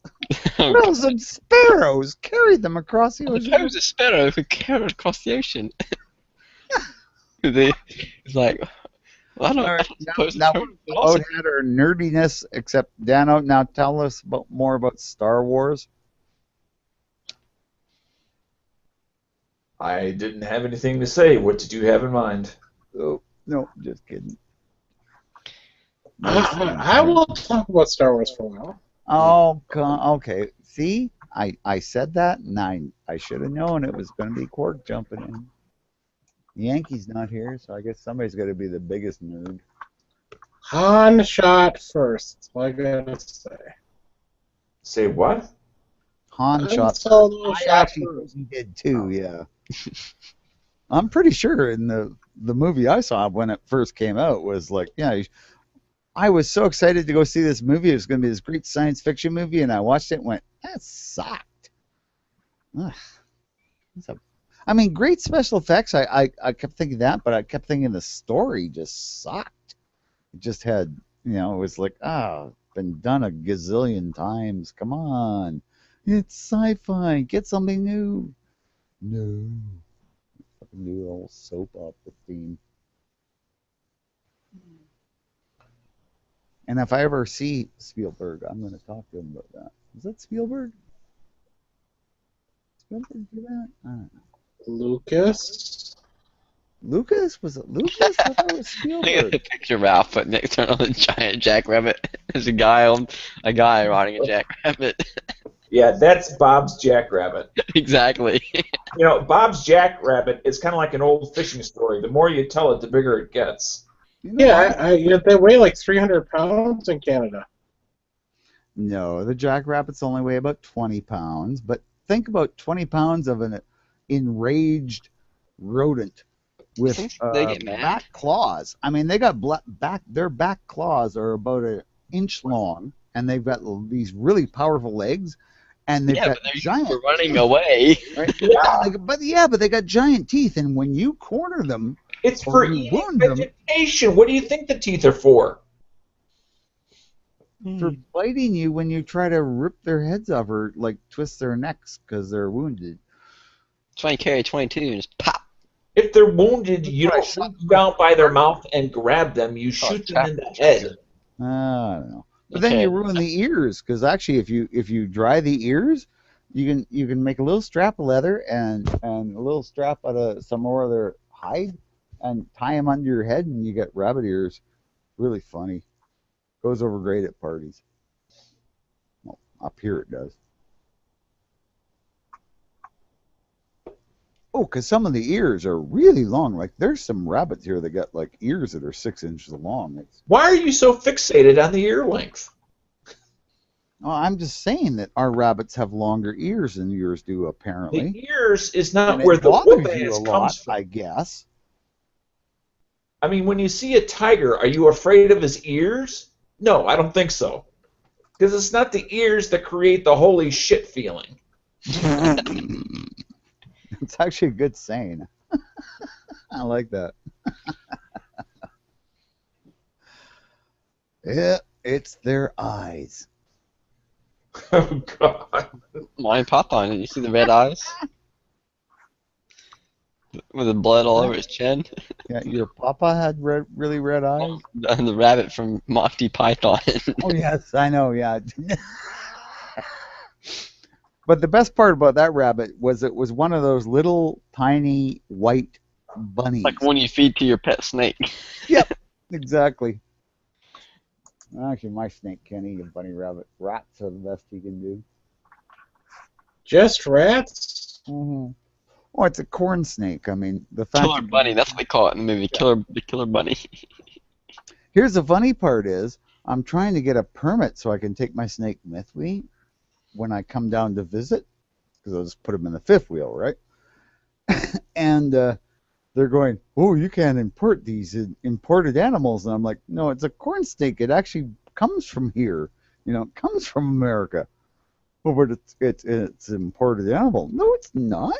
It's a species that's common here. So, yeah, we're still fighting over that. Because I don't just trust Fred to anyone. Because he's very quiet. He could, you know, he's not like a dog or a cat. If you haven't fed him, he'll just start, you know, Dying. die. Yeah, he won't be banging his head on the side of the glass tank going, feed me, feed me. Yet he's a really neat stat. I mean, I don't know. Snakes don't have really big brains, so. I had a ball python. It was pretty cool pet, but eventually I just stopped, spending time with it, and I didn't want him to get. If you do that, they kind of forget who you are, and they get kind of testy. They don't. Yeah, they don't get very. They're not as docile anymore, and they have to be around human interaction a lot.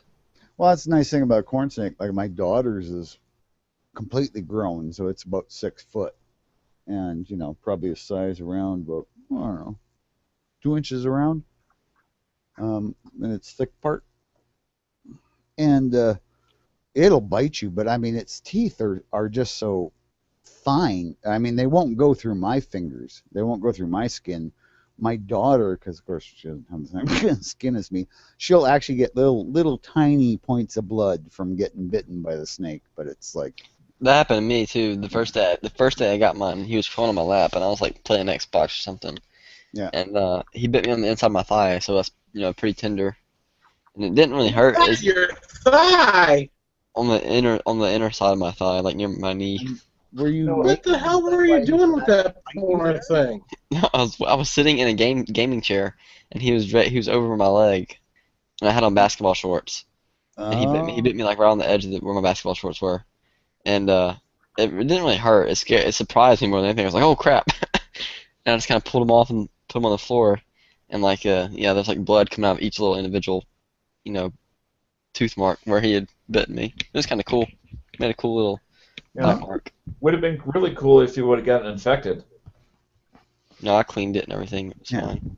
Man, Because pour peroxide on it. As long as it bleeds, you're good. It's not the teeth of the snake that's dangerous. Maybe you don't know that because you're kind of a young guy. It's the bacteria and the shit in the teeth. Yes. Mm-hmm. And that's why when it bleeds, that helps flush some of that stuff out. And then if you treat it with a peroxide or something like that, that bubbling action also flushes more of it out. and you're probably going to be fine. Yeah. Except for on the inside that you can't get clean from the outside. Well, then you just take a syringe and inject peroxide right into the wound, and it'd be fine. Is that what they do at the ER, Bob? When you get bit by, something that has fangs? Oh, just give me a shot of peroxide. Just fucking making you crazy, Dano. Don't get too crazy. I'm just bugging you a bit. You know as well as I do that, no one would ever inject peroxide into a wound. Well, that's what you said. Yeah, but I was kidding. Like, people know that, right? Bob, you're What? a questionable man. I don't know. I just always figure when I say something ludicrous, people will go, "Oh, that's so ludicrous. It's funny." Not, "Oh, people are going to take you serious." He took the short bus to school. No, I didn't. I got a picture. Hey, and Fistful, True. well, your typing makes me wish I had my Warhammer ready. Oh, they added RoboCop to Netflix. Oh, it's the new one. Has anybody seen the new RoboCop? Is it any good? I know the new one sucks so bad. Great. Dang it. I was excited for a second. I was like, RoboCop. That was like one of the first rated R movies I saw. My grandpa let me watch that. He had it on VHS. I don't think he knew how bad it was. So I tried watching it. After much research, this charger, you'll need that to go with the charger for your... Which one? There's 2 links there. Yes, you'll need the other thing to go with the charger. That's what you need for a better one. Which link am I supposed to be looking at here? You posted 2. The first one's a charger, the second one is for the charger, because you can't use it without a power supply. You have to buy a charger and a power supply. Yes, because it does not come with a power supply. Ah. What? That's... But So the charger allows you has how many ports does it have? How many hookups can you put on there? How many batteries can you charge at one time? look at it again. I don't. It doesn't say. It does, doesn't it? 1 to 6 cell. Yeah. For 1 to 6 cell LiPo, 1 to 15 NiCad. Yeah. Anyway, I got one of those for my trucks. One of the trucks in a flat tracker, with the big wing. That's the funnest thing to drive. So is this one of the trucks you used to have, or one of the trucks you currently have? Well, the radio-controlled ones, the ones I currently have. Oh, okay. Radio What control. I have now, I have one Ranchero 1973 with a 429, and I have a Dodge 2500 quad cab with a Hemi for real trucks. And then, yeah. And That's my the only radio problem. I control- can't find. Let's see. Nothing wrong with the Ranchero, People make fun of it all the time. Okay, Ballistic, what are you laughing at? One of the links Ralph put in the external. Is it the picture? Yeah, the Instagram cheddar. Is it the Cheetos hanging off the back of the Cheez-Its. handrail? Yeah. Oh, now I have to go look at the external. Well, Cork is from Wisconsin.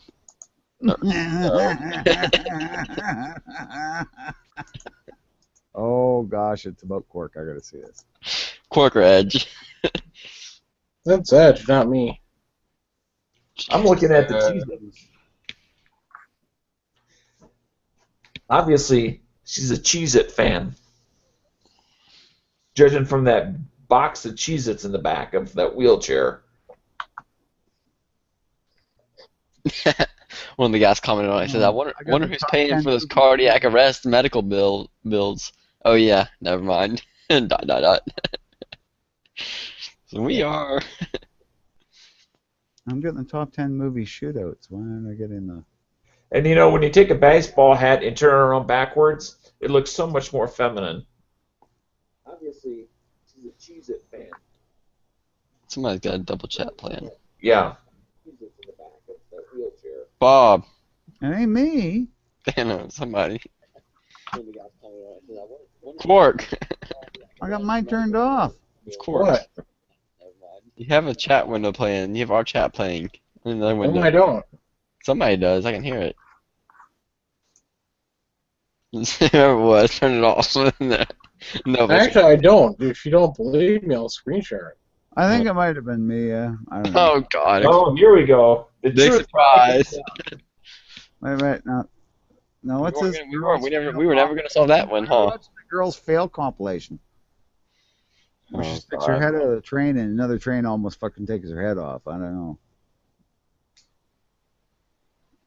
What the hell funny video were you guys talking about? We weren't talking about a video. Oh. Ooh, Boondock Saints. That's a good movie. It actually is. I was quite impressed with it, even though Gino's. it's about Catholics. Yeah, that was a really good movie. And then Oh, I'll be right back, guys. Wait, I better turn myself off. ooh, there's a new Saints and Soldiers movie out. Have you guys ever seen any of those movies? They're pretty good.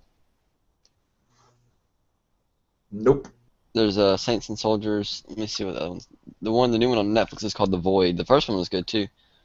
The first one's wasn't really like a high dollar movie, but actually it was a really good movie. It's a World War II movie. It's about a small band of Allied strugglers, a small band of Allied soldiers that struggle behind enemy lines with information that could save thousands of lives. That's the first one. And the second one is 3 American paratroopers risking their lives to rescue a group of French resistance fighters. And then the third one just came out. I'm going to have to rewatch them all in order. Movie marathon. I've been watching Spartacus too. That's pretty good. The original? No, the new one. Kirk Douglas, the man? Well, he's dead now, isn't he? Well, that's why I said the original. I didn't. Yeah, the first season was awesome with him, and then I just started the second season like a few days ago, and I was like, why is it a different person playing Spartacus? I was like, this pissed me off, and I figured out he had passed away. I'm like, oh, well, that sucks. Because it's going to be kind of difficult getting used to a new main character when you switch roles with the protagonist after, like, the first season. Are you sure we're talking about the same thing? Spartacus the movie, not the show. Oh, I'm talking about the show. Yeah, no, I'm talking about the movie from like the 1960s. Oh, no. It's like there is no next season. It's a movie. Might be a part 2, but Let's see what Netflix has that's new. New arrivals. you know what's going to be coming out? I forget exactly when. Maybe it's March. Is House of Cards? I was just about to say, I was looking at that. I've never watched it. Is it pretty good? 27th. It's really good. It is outstanding, and the first 2 seasons are on Netflix. And if you're not sure about whether you want to commit to it or not, just watch the first show, and you'll either love it or you'll hate it. But I think you'll love it. Mm-hmm. What else is there on here? It's new. Walking Dead, yeah. Nah. And I want to just rewatch like the last 2 seasons because like I've forgotten so much that happened. Yeah. Last season is there, but nothing from this season. Ooh, the Blacklist, that's good. I'm waiting for that. I can't wait until they put more on there. Yeah, the Blacklist is really good. Yeah, I really like that. Yep. What else is new? Homefront, that was a pretty decent movie. That was a movie with Jason Statham. Homefront. Yeah, it was decent. It was alright. I liked it. It was kind of a little cliche, but it was good. A lot of people like American Horror Story. I've never watched that.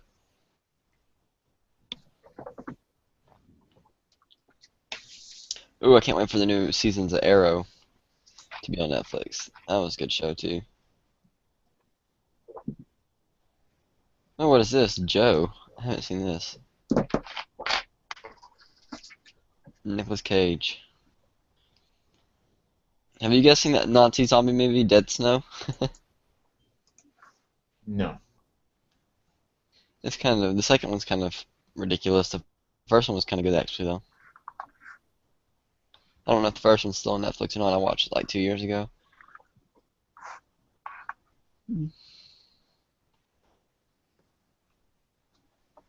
Thanks, Max.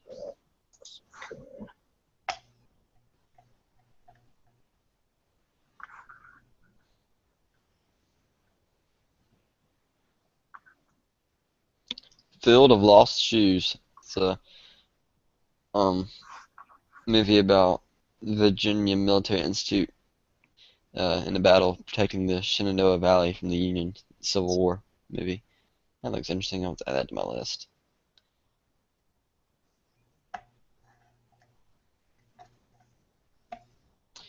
Oh, you know what's a really good series? It's on Netflix, I'm pretty sure now, is John Adams.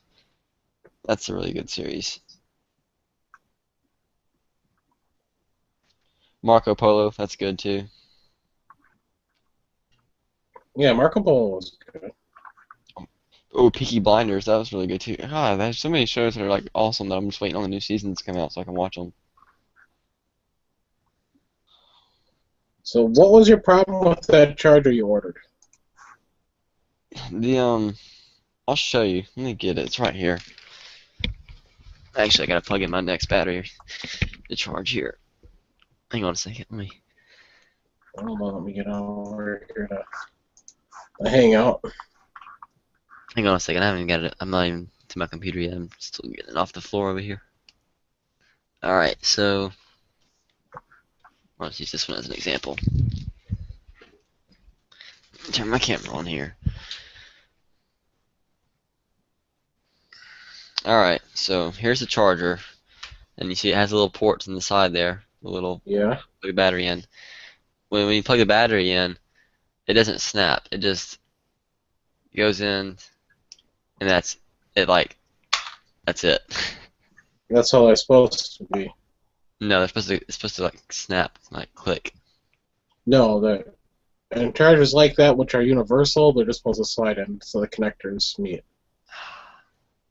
Well, in other words, you got to have it flat on a desk. You just can't have it dangling from the wall with your batteries dangling off of it. Well, I had it like that, and I left it for like 10 minutes, came back, and all the lights were off again. Like, Khalid, do you have a multimeter? Do you even know what one is? Yeah, the little. Okay. Well, then why don't you just check the voltage? To make sure that that all the ports are getting power. You don't have to worry about whether the light is on and what it means. You'll know exactly what's happening. How would you check the battery? I guess you have to hold it to those two little nodes in there. You think?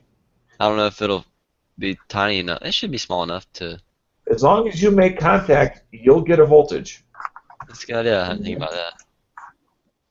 I'll have to do that. You know, Yeah, now, you know how condescending you sound, right? When you talk like that, right? I hope so. All right. I just wondered whether you'd meant to be that insulting or were, just it was accidental. Well, sometimes I just assume things in life to be semi-obvious. Yes, but we still don't have to make it that, condescending. It's not nice. No, that's only a Canadian viewpoint, but I still don't think it's nice to be rude to people.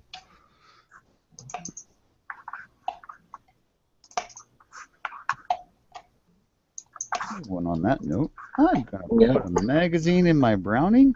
Ooh, guns snap and it closed. I'm going to rack the slide back, let it go forward. Oh, it's cocked and locked. I'll put the safety on it. You're illegal. No, it's not actually because it's a snap cap. Then you're just mental masturbation. No, that was I just loaded up and put a snap cap in it because I want to sit here and practice my trigger pull. Don't you guys do that? Don't tell me only Canadians do silly stuff like sit there and just practice pulling the trigger.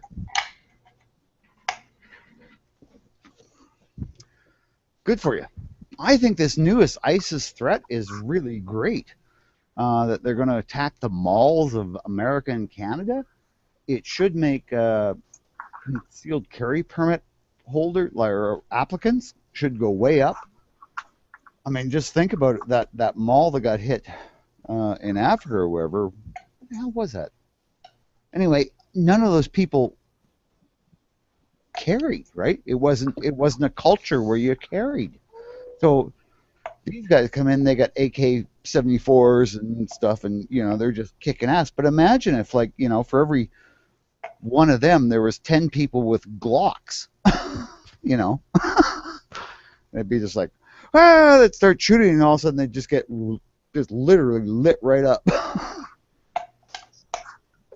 Well, that's what I'd want to think would happen. Ooh, that's a good movie too. That Chris was talking about, The External Snatch with Brad Pitt. Yeah. That was a really great movie. And Jason Statham. Yeah. That was a good one. About the boxing ring or whatever. Yeah. Well, and plus the fact that that was Lock, Stock, and Two Smoking Barrels was also really good. Who's in that? Same thing. I think it's Brad Pitt. I think I've seen it. I don't know. I watched so many. These idiot guys are gonna rob a place, so they steal these guns, and it turns out that the guns they stole were worth way more than anything they robbed. They were these, like, double-barrel shotguns that were just, priceless. Yeah, and the whole movie goes on about stupid shit like that. But yeah, it's quite funny. Check it out.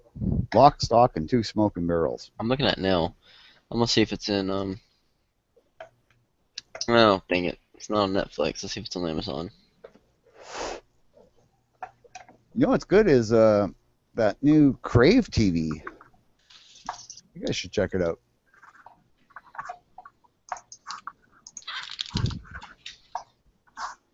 God, I forgot how much I like this Browning. I've been playing with that Blackhawk so much, it's just like, I've been cheating on her.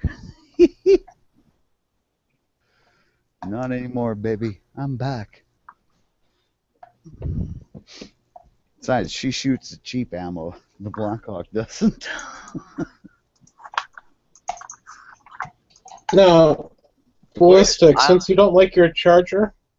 Oh, I didn't like it. I just said I'm not pleased. Pork will give you $5 for it if you ship it to him for free. I'm not sending it to you. I'm keeping it because I'm sure I'll figure out a way to make it work. I'm just very... Buy that one instead and ship me the other one. I'm not paying like 25 plus the... No, I put a link in there. $11. So, Pork, I could ship you this helicopter. You want?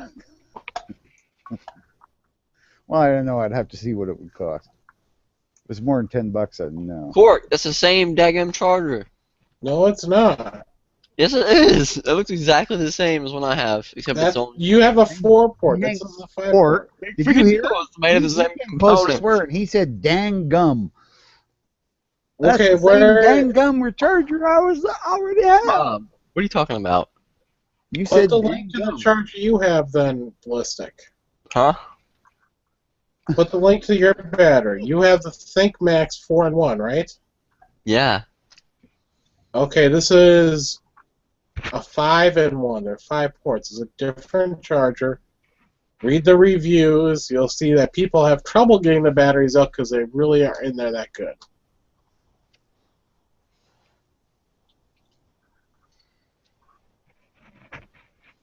I'm 100% serious. They're just saying it's a bad charger, even the newer one. No, it is that they take force to get back up. They clip in there really good. He's complaining his slide out. Actually, that's a charger I had to order. It's a 5-in-1. It's $11. I don't care if I have to use a little pair of pliers to get the batteries out. Well, that trigger is so much better. Well, one of the reviews says that they're all like that, and you just gotta really push on them to get the click. So let me try to see if I can get one to attach this charger here before I completely write it off.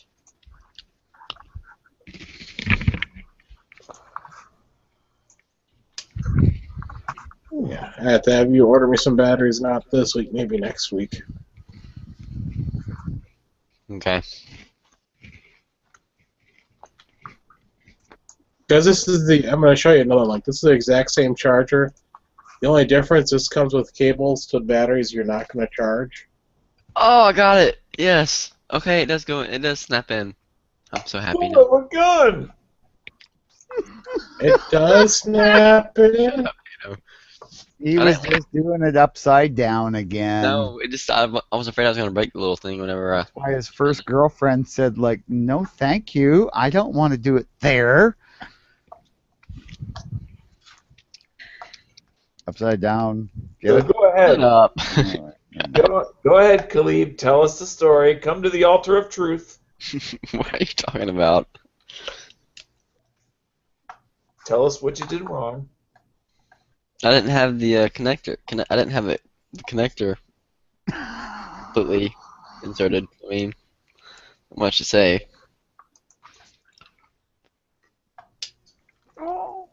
But it's fixed now. See. Oh, there you go. See, now, because you didn't push it in hard enough. You didn't push it hard enough. Well said. Yes. Yeah, Anyway, I'm telling you, sometimes you got to use force, right? Another life lesson. you have to use forward moving thrust. That's cork. Yes, exactly.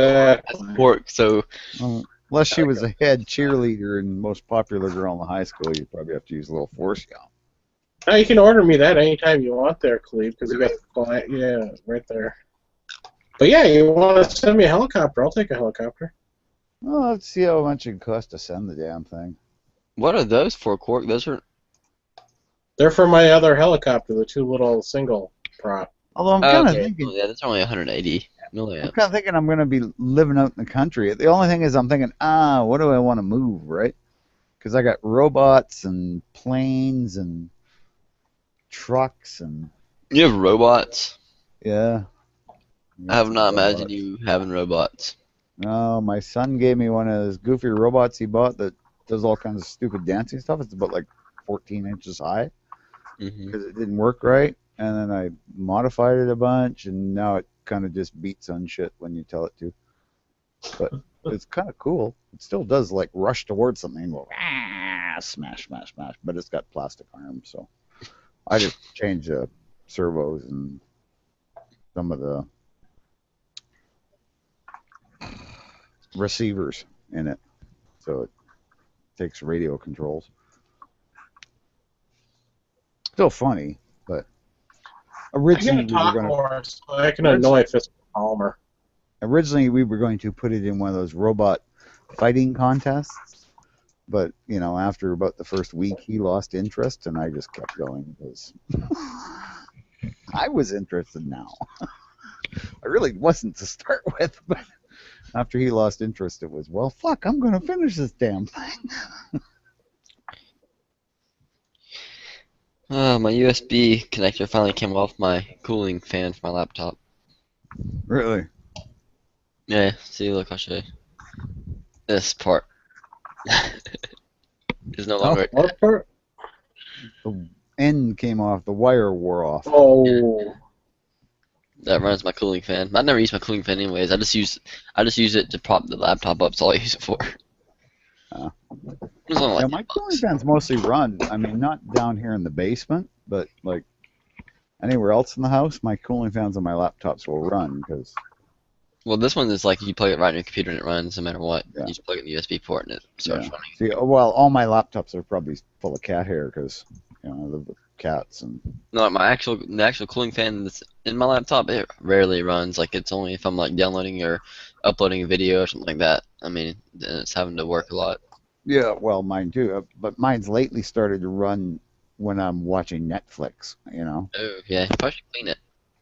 Yeah, well, I'm thinking that, or it's Mine is that already something 4 or 5 years old, so it's just a matter of. Now that I think about it, when I watch movies like that, it'll do it sometimes, but it'll usually last a few minutes and then it's good to go. Yeah. Well, I'll keep using mine until they die. I mean, I got an iPad Air that I haven't, other night. God, I don't remember what password is I put on it. But, I turned it on, used it twice, and went, set it to the side because it was like, you know, I got my laptop. So I can do Dang. everything I want. No, I'm not sending you my laptop, Air. What are you I'm not doing asking now? you to. I'm just like, dang, that you did. You what? Oh, it's just, you know, I got it, and I can't find a use for it right now. I mean, you know, my laptops do what I want them to. Ooh, I have my Netflix now. Brain Games. That's What? a lot of fun.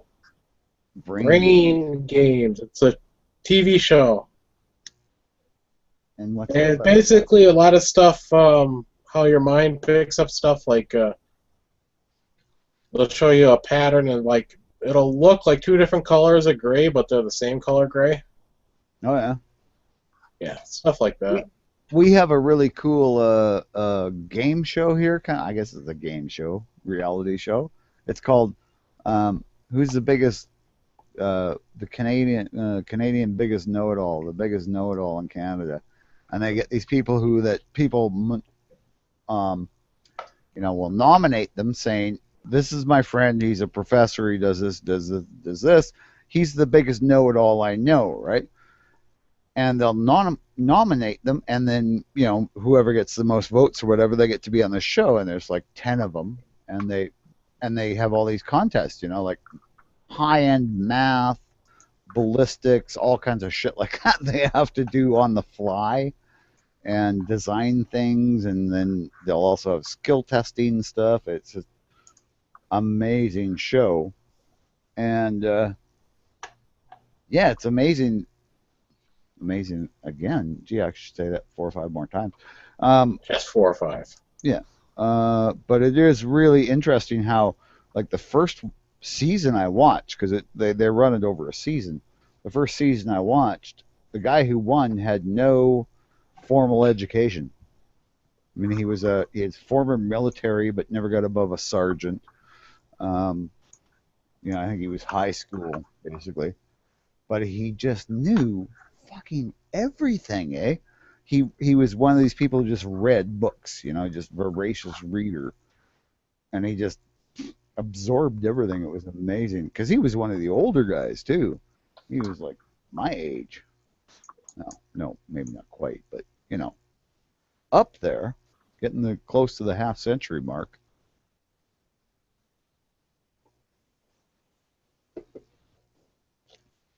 Yeah, and it just goes to show. I mean, this guy who had none of that formal stuff still knew more than these people who were, you know, had several degrees in physics and, you know, all this other stuff. This guy just, smarter, had no more worldly knowledge, I guess. Yep.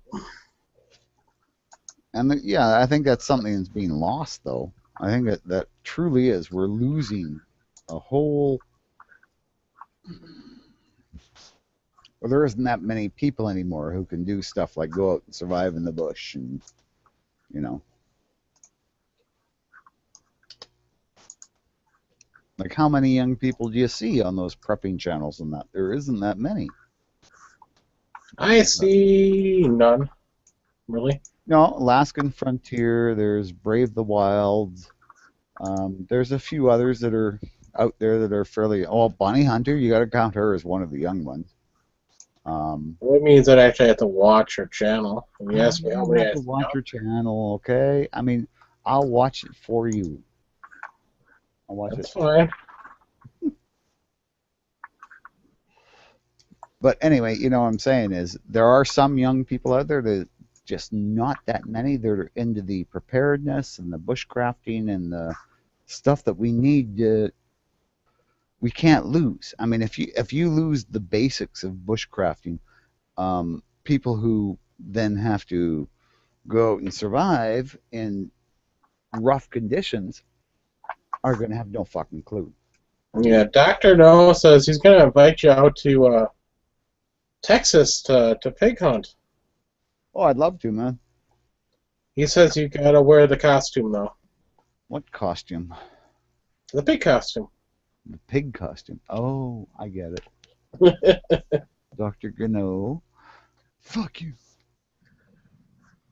I'd give you the finger, but I mean, I have to turn my camera on. What happened? Dano ran away. Damn it, that bastard. Dano ran away, and Yeah. Listic ran away, and before I was going to yell at him because bastard, I was supposed to have my quadcopter today, and of course, Amazon, and he ordered it for me, so it's supposed to be here Monday, and now it's going to be here tomorrow. He bought you a quadcopter.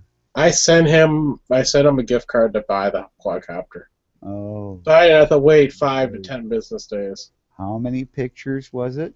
Were they Polaroid, or you used your digital? And just It was $50.85 an Amazon gift card. Just fucking with me, bud. Hey, Yeah, Huck joined in. You know what? I forgot how much I like the Browning. I really do. Yeah, it's a. Hey, Huck. Yo, you going off air? Oh, Not yet. I mean, you saved it from going off air. Yeah.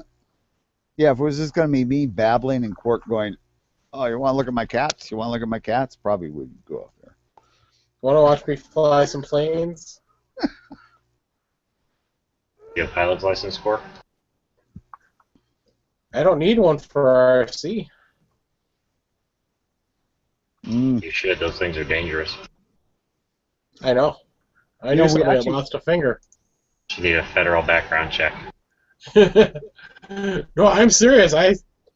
There was a guy at the club who lost his finger to I saw the video. prop, yeah.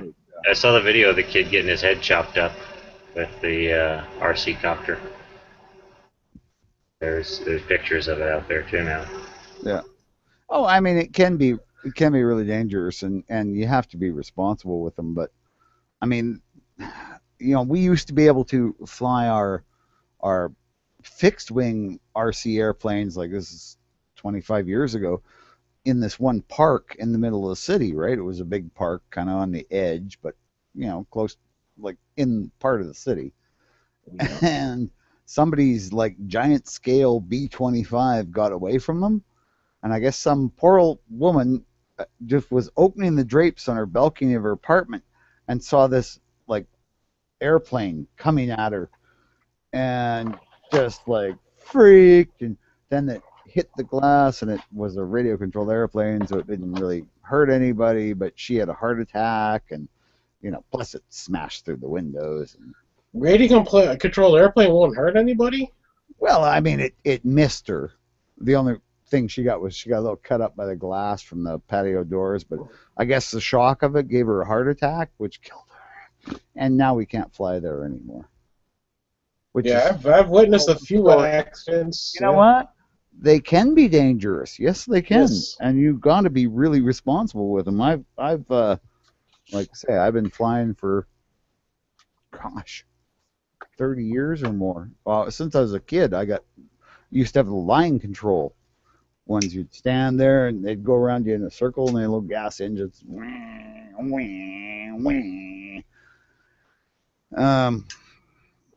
And the very earliest radio control models that had like 2 channels, so you could go up, down, left, right.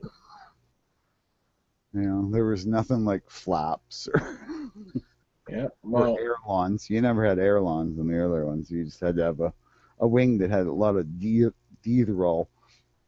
little bend up, and it would just make the aircraft more stable, so you could make rudder turns and stuff, but you could never turn really fast or sharp. But it didn't matter. You were in the air. Yeah, I was behind the chain link fencing, which is only about waist high, by the way. Yeah. And my father was flying with his person that was training him. Yeah.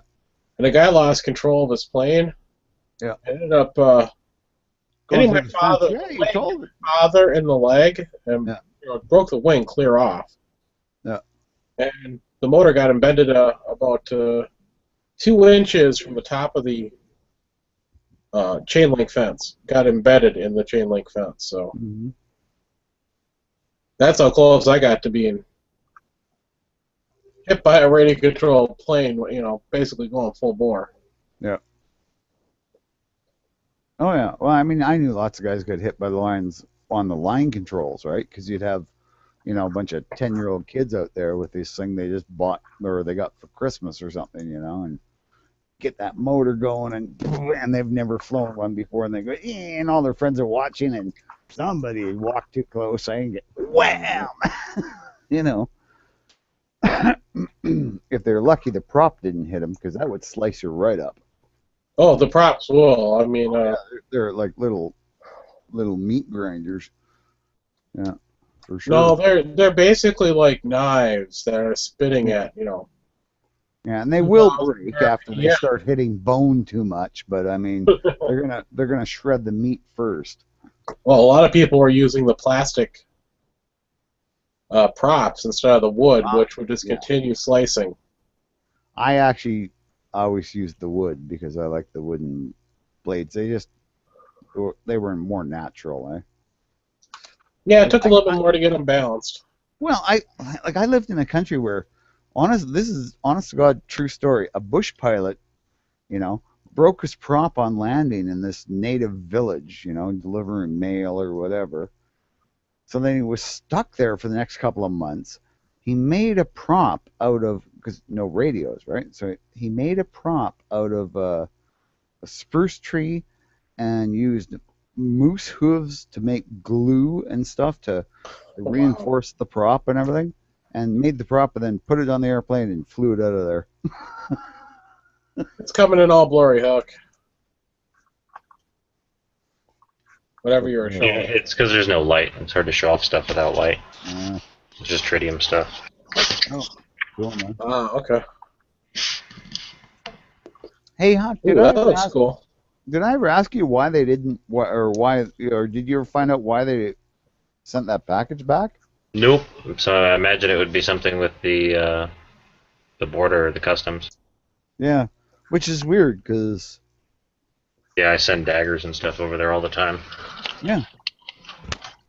Well, I'll send you the shipping. This is kind of a new design. I left all the original art on the back of the coin. This is neat. 1921 US dollar. So it's still got the date on it. Yeah, is that legal? Cool. Yeah. As long as you're not redistributing it as tender. Okay. Oh. Can you do that with a Canadian one? Yeah. And then I'm doing some really cool new stuff now. The rings are actually keyed into the silver, and it's spring steel. The loop is spring steel, and then it's keyed in a good 1/4 inch down sunk into the silver, and then soldered all the way up. And the holes are much bigger than not much bigger, but a little bit bigger than the wire. Yeah. Nice. And it's soldered all the way and held in really tight. Came out really nice, really strong. I tried pulling this thing off, and short of breaking it, you can't get it out. And to break it, you got to bend it back and forth a million times. Yeah, I like that you left the pattern on the back. Yeah, so you like that? That's one of the newer designs too.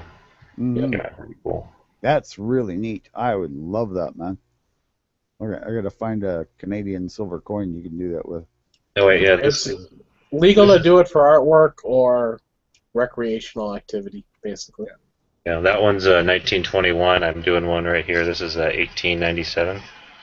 Oh, nice. That'll be cool too. The coins you're melting, you're doing that to just have silver value. I don't charge silver value either. I'm using them. I'm repurposing them. It's a total different subject. Right, but I'm just saying that's why if there are. Yeah, but if you ever had to sell them, you could actually sell them just for their basic silver value. If I was going to sell them, they're actually worth more as collector value. Like these are both worth about $8 or $10 a piece, I think. Yeah, and silver value is only about. Sorry, go ahead. As I say, the silver value is not that much more, though. No. That's a thing. What I'm saying is they're worth a silver. Most places wouldn't buy it for $8 There's to $10. no way to lose. Buy it for the silver value, and they sell it for $8 to $10. Yeah. There's no way to lose though, really, because you always have the silver value to fall back on. There's no way to lose because I make much more than silver value on the artwork. I mean, this is one of these is one of a little piece I would cut out of the coin. I mean, I don't know where my coin is right now. There you go. But I mean, that's the outline of it. and there's that much. I still got an eagle on there and a crocodile and stuff. Yeah. And then I'll get 50, 60, $100 for this, depending on how I sell it and where I sell it. Yeah. So, Oh, I know, and I just think it's gorgeous. I mean, that Thank would you. be great. I'd want that on a nice stone, and I could keep my gun safe keys on it, or my, Here's another one I just cut. Oh, that's a cool dragon. Oh, that's nice. Thank you. The 999 silver. Yeah, just in case anybody was wondering what I was getting at by silver value, I meant the value of the coin itself was not worth a lot. There are some silver dollars that are, worth, hundreds or thousands of dollars. Yeah. These were common ones. Yeah. Yes. Yeah, no, the ones I have, like I said, they're worth about $6 or $8 a piece. There's about, I think it's $6.50 worth of silver and a silver $half. So I think they're about $6.50, and I think they're about $12, $13 in collector's value in good condition. I don't know. I don't follow coins that much. The cool thing is, though, that I'm doing a bunch of trading with a guy for simple custom stuff who works in a pawn shop. So he's sending me all kinds of random cool shit. Like lots of weird old silver medallions and St. Christopher medals and stuff. Yes, And Nice. again, that's stuff they picked up at, their percentage under silver value. oh yeah, they pay nothing for most of it. I mean, it's a pawn shop. You're right. And then I trade him for, and I'm not paying anything either. I mean, I'm doing, $300-400 worth of work for lots and lots and lots of silver. And what I'll make on the silver will cover the knife value 10 times over, because I'll use it all in my artwork. Like, for example, I have that one dragon. All of these chunks of metal, and then I've got a couple more over by the vise over there. But there's one dragon, 2 dragons, 3 dragons, 4 dragons, and this is all off as a 999 silver $100 bill. So then that's at least 3 knives with dragons on them, which are my most expensive knives because it's a big, intricate design, lots of engraving and cutting work. So there's no way to lose money on these kinds of deals. Yep. Hey, I just- I didn't want- rocking I just- that Daryl look right now. Yeah, Mandy wants to cut it, and we just haven't got around to it yet, so she was asking me not to shave it. And all these, this is all bags full of, mostly, I mean, it's not mostly, but it's a lot of glass and lab-grown jewels, like lab-grown rubies and sapphires and stuff. But there's also a lot of dirty, chipped, small, just like gemstones, lots and lots of gemstones. It must have been a half pound of gemstones. But they're all stuff that they pulled out of melted jewelry, and they didn't feel was worth cleaning or resetting or regrinding or whatever. So I've also got, potentially with artwork value, thousands and thousands and thousands of dollars worth of stuff I can make. Yeah. Or basically, $200-300 worth of trade. Yeah. So I didn't want to also. you've got your it's materials. Yeah, exactly. Yeah. And I just don't want to see people that may watch this later that are coin people. Going, he's cutting up, $100 coins. He's not doing that. No, I would if when it was ordered. I don't, whatever somebody wants. If they want a special old antique coin, I'll give them a special old antique coin. Right. Here's a good example. This is the bag of rubies. This is a standard sandwich Ziploc bag. And these are all the rubies and fake rubies, and I guess the light would be better behind it in this case. Well, the lab-grown rubies. Yeah, they'll be lab-grown, they'll be glass, there'll be a little bit of glass in here. But there's also a lot of real ones. There's also a lot of chipped ones that'll take me less than 30 seconds to regrind the chip spot, and it's flat and perfectly clean and polished again.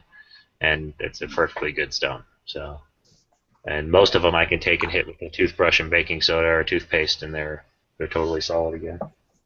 Some people don't get a lot of the stones. Are actually lab-grown.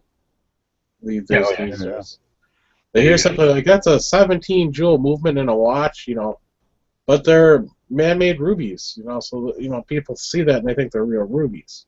Yeah. See, I have somewhere, I can't find it, but I've got a little tiny test tube somewhere around here full of watch rubies, like real antique ones from nice old watches. And There's a big difference. I mean, it's not a huge difference in performance from what I understand, but Yeah, big difference in look. there's a jade that I've inset. It's not perfect, but I haven't done any standard stone insetting for a long time. Yeah. Plus, it looks like it hasn't really been refinished on the handle. Oh no, It's like yeah, a peasant knife. it's an Opinel French. Yeah, Yeah. It's which one of those is old style pocket yeah. knives. Yeah. No, Yeah. that's what a peasant knife is. That's what I was getting at. Those are called peasant knives. An acid etch blade. I gave it some forward jimping for skinning and forward tasks. I made it so it locks inward, so you can't pull the blade out, and then I've made it so it a little bit further of a pull. You can use it as a cord cutter, and it works like really, really well. It's the sharpest part of the blade is that little belly. Yeah. And, That's a cool That is mod. a neat modification. I thought it was kind of cool. These have a really simple rotary lock on it, so it wasn't. You can see there my modification. It wasn't exactly rocket science. But then I also added jimping all the way around, so the lock actuates a little easier, and gave it a little thumb jimping and stuff. Came out kind of cool. I mean, it's for an eight. I think the box says, yeah, it's Uncle Sam's $9.99. So Yeah, they're not that expensive of a knife. How much you gonna But sell they're it quality. for, Huck? I don't know. I'll probably put it on for $30-40, maybe a little more, maybe a little less, depending on where I put it, who's looking. But No, it's a just cool. give you $40 is cool. Yeah, I mean, if you want it, Bob, yeah, sure. 40 will cover the extra shipping too. All right, man. And I'll send your antler knife out here. I don't want to give it away because I've kind of done some stuff to it, but I'll give you like a real quick profile here of your antler knife. Oh. Your Japanese fishing knife. Yeah. Can't show you the pommel, but it's an antler handle. Yeah. And it's a copper pin, so it's nice and solid. Oh, Pinning. no, that's gorgeous. I haven't made a sheath yet. The sheath that was with it was not worthy of my name, at least. Not something I'd want to put my name on. Sorry, I didn't mean to derail your track. I just got a bunch of new crazy shit in the shop today. No, I mean, Bob and I were just rambling on, so that's just cool to see that stuff and change topics.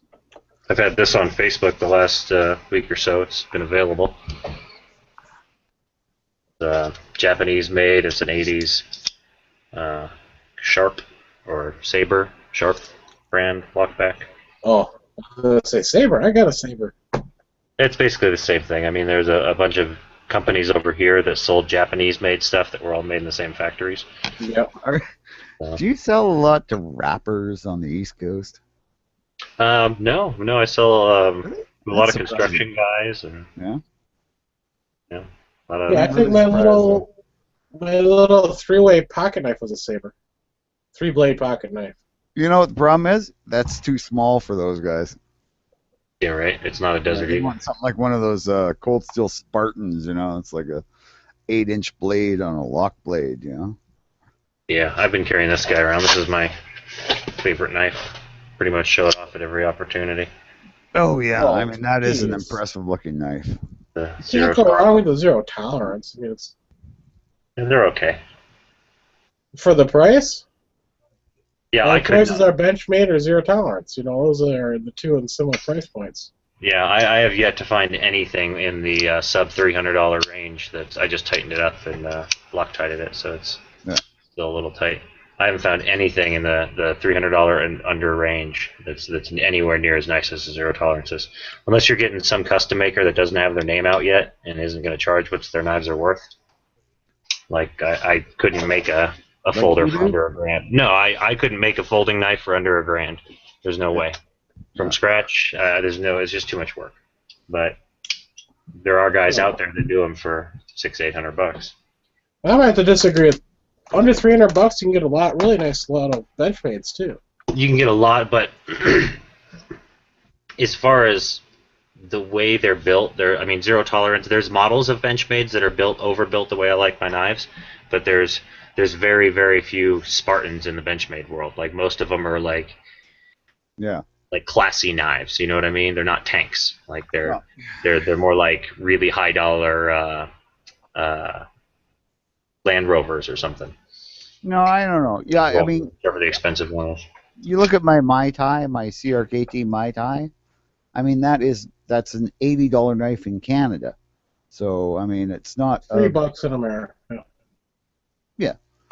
Anyway, it is a really good knife. I mean, I've used this thing for opening pallets and like pallets of cement blocks. The blade's got gouges all over it, but it's still sharp as hell, and you know, just works great. I just did. I'm very proud of this. I just did a. Let's see if my band goes all the way up. Yeah. What's Did that? a total refinishing, and well, not complete refinishing, but a re-edging and I ground the secondary bevel on this. This is usually a single edge knife. Yeah. And Yeah, I made it into a double edge. Pulled the nut and fancy. Oh my. Yeah, but much better than Nothing Fancy does. Can't really capture it on camera, but it's like it came out really, really, really clean. It looks like a factory double edge. Very nice. It does, yeah. And it when it sinks in the handle, it's very secure. There's no blade exposed. Yeah, have you thought about adding like a little bit of jimping up, or did you add jimping up top? Yeah, it's factory. It's got jimping up. Okay, got that. Okay. Yeah, and that's how you close it. It's very, very natural to just kind of flip it closed, and your fingers never touch the blade. Yeah, I couldn't tell if you did that or if it was like that. So. Nope, that's factory. I haven't got my bead blaster set up yet. That's kind of neat. Yeah, it came out cool. I've been wanting a folding double edge for a long time that was reasonable, and this is only like a $75 knife, so I'm not gonna ruin something. Yeah, I'd love to do that with my my tie light, but the blade sticks above the scale. Yeah, so. And that's the problem with most designs is they're just not designed that way. I honestly think he had that in mind in designing this knife, or they had that in mind in designing this knife. See what else is cool. This is a very rarely seen piece. I pulled this out to show a customer the other day. This my dad made this for me on my 21st birthday. It's the only piece of his work I own. The orange and silver biohazard with Nice. dinosaur bone around the outside. It's a Zippo. That for you? Zippo money clip. Yeah. Money clip multi-tool knife thing. Your old man made that for you. Yep, he made me pendants and stuff a lot. My ex-wife took my only pendant, and he asked me what I wanted to replace it, and I told him a biohazard. Or wait, no, yeah, that was years later he finally made it. But when he finally got around to making it, he remembered that I had asked for the biohazard money clip, and I didn't tell him I'd stopped carrying a money clip years ago, so it's actually in perfect condition. It worked out well. I'd have probably trashed it if not. Yeah, well, I buy a little cheap, like $9 folding skeleton 2.5-inch pen knives that have a clip on them and use those for money clips. I use a wallet. I'll put my money in a wallet. I just keep my ID and my credit cards there. I'm doing a red and this design inlay in my Mosin. Oh, nice. Nothing wrong with a hammer and sickle. Yeah. Red and brass. Especially for fascists like Quark. Hey, Considering the rifle has it stamped on the receiver, it doesn't bother me. Yeah, I know. The first Cold War is over. Yeah, I mean, I really like Russian weapons. I like my SVT-40. I like my SKS. I mean, I think they're really well-made rifles, which is kind of funny because at the same time they were making crap cars, crap everything else, but they still made good guns. Because if you've been at war for a couple hundred years, you get good at doing the important shit. We got a bunch of really cool fire steels around here, but this one's specifically the cool one. This is basically designed by a guy who's got a paralyzed hand, so he can't grip his fire steel very well. Yeah. And so this is going to have paracord running through here, so he can basically lash it to his hand and still start a fire if he needs to. Oh, cool. Cool. But it's going to be a little more rounded. I'm going to take away the sharp edges, and I'm going to texture it. I'm going to stipple it. And you can use it for a hammer. Yeah, I guess you could use it for a hammer. It's unbreakable plastic, so you could use it for a lot of stuff, I guess. Guy that used to sell this stuff said, if you can break it, I'll eat it. Guaranteed. I think he still would, even though he's out of business. Yeah, probably. I mean, lifetime guarantee is a lifetime guarantee, right? I still hold my Yes. dad's lifetime guarantees. I mean, I granted, was same gonna company. say he's probably out of business because he died from choking on plastic. Yeah, I actually know a guy who broke one, but it took a lot of work. It took like tools and application of sheer force with extreme leverage and like all kinds of crap to break it. They used to make what used to be wooden swords out of them. They make training swords with them. Oh yeah, yeah. And, they were full contact. Actually, that's an interesting way to fight. I always wanted to get into saber fencing or saber fighting, but at the time I was in university, there was no one doing that. Just So fencing. I didn't get to do it, but I mean that always looks so interesting. And of course, fencing, fencing and saber were two really different kind of sports. Right, I said at university they probably had fencing. Oh, okay. Yeah, because It's an saber Olympic is, sport. yes, with saber you can hit people in the legs, and Up sabers until are very heavy. recently, fencing was a reference to sword fighting, not a style. Yes, well, Fencing is something. It's just sword fighting. It's just like saying katana just means sword. It doesn't mean in Japan katana just means sword. It doesn't mean curved Japanese style sword. very funny. When I told Well, my dad I was referring to fencing as in the Olympic sport. Yeah, I was just throwing some knowledge down there in case anyone didn't know.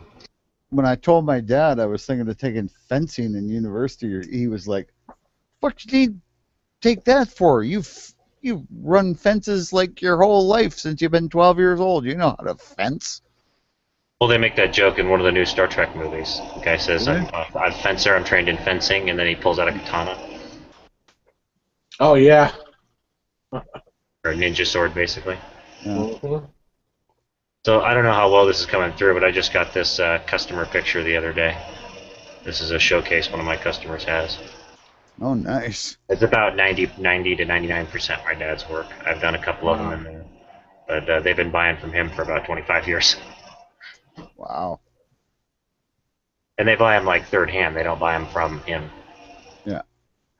I'm the first time they've ever been in contact with the company.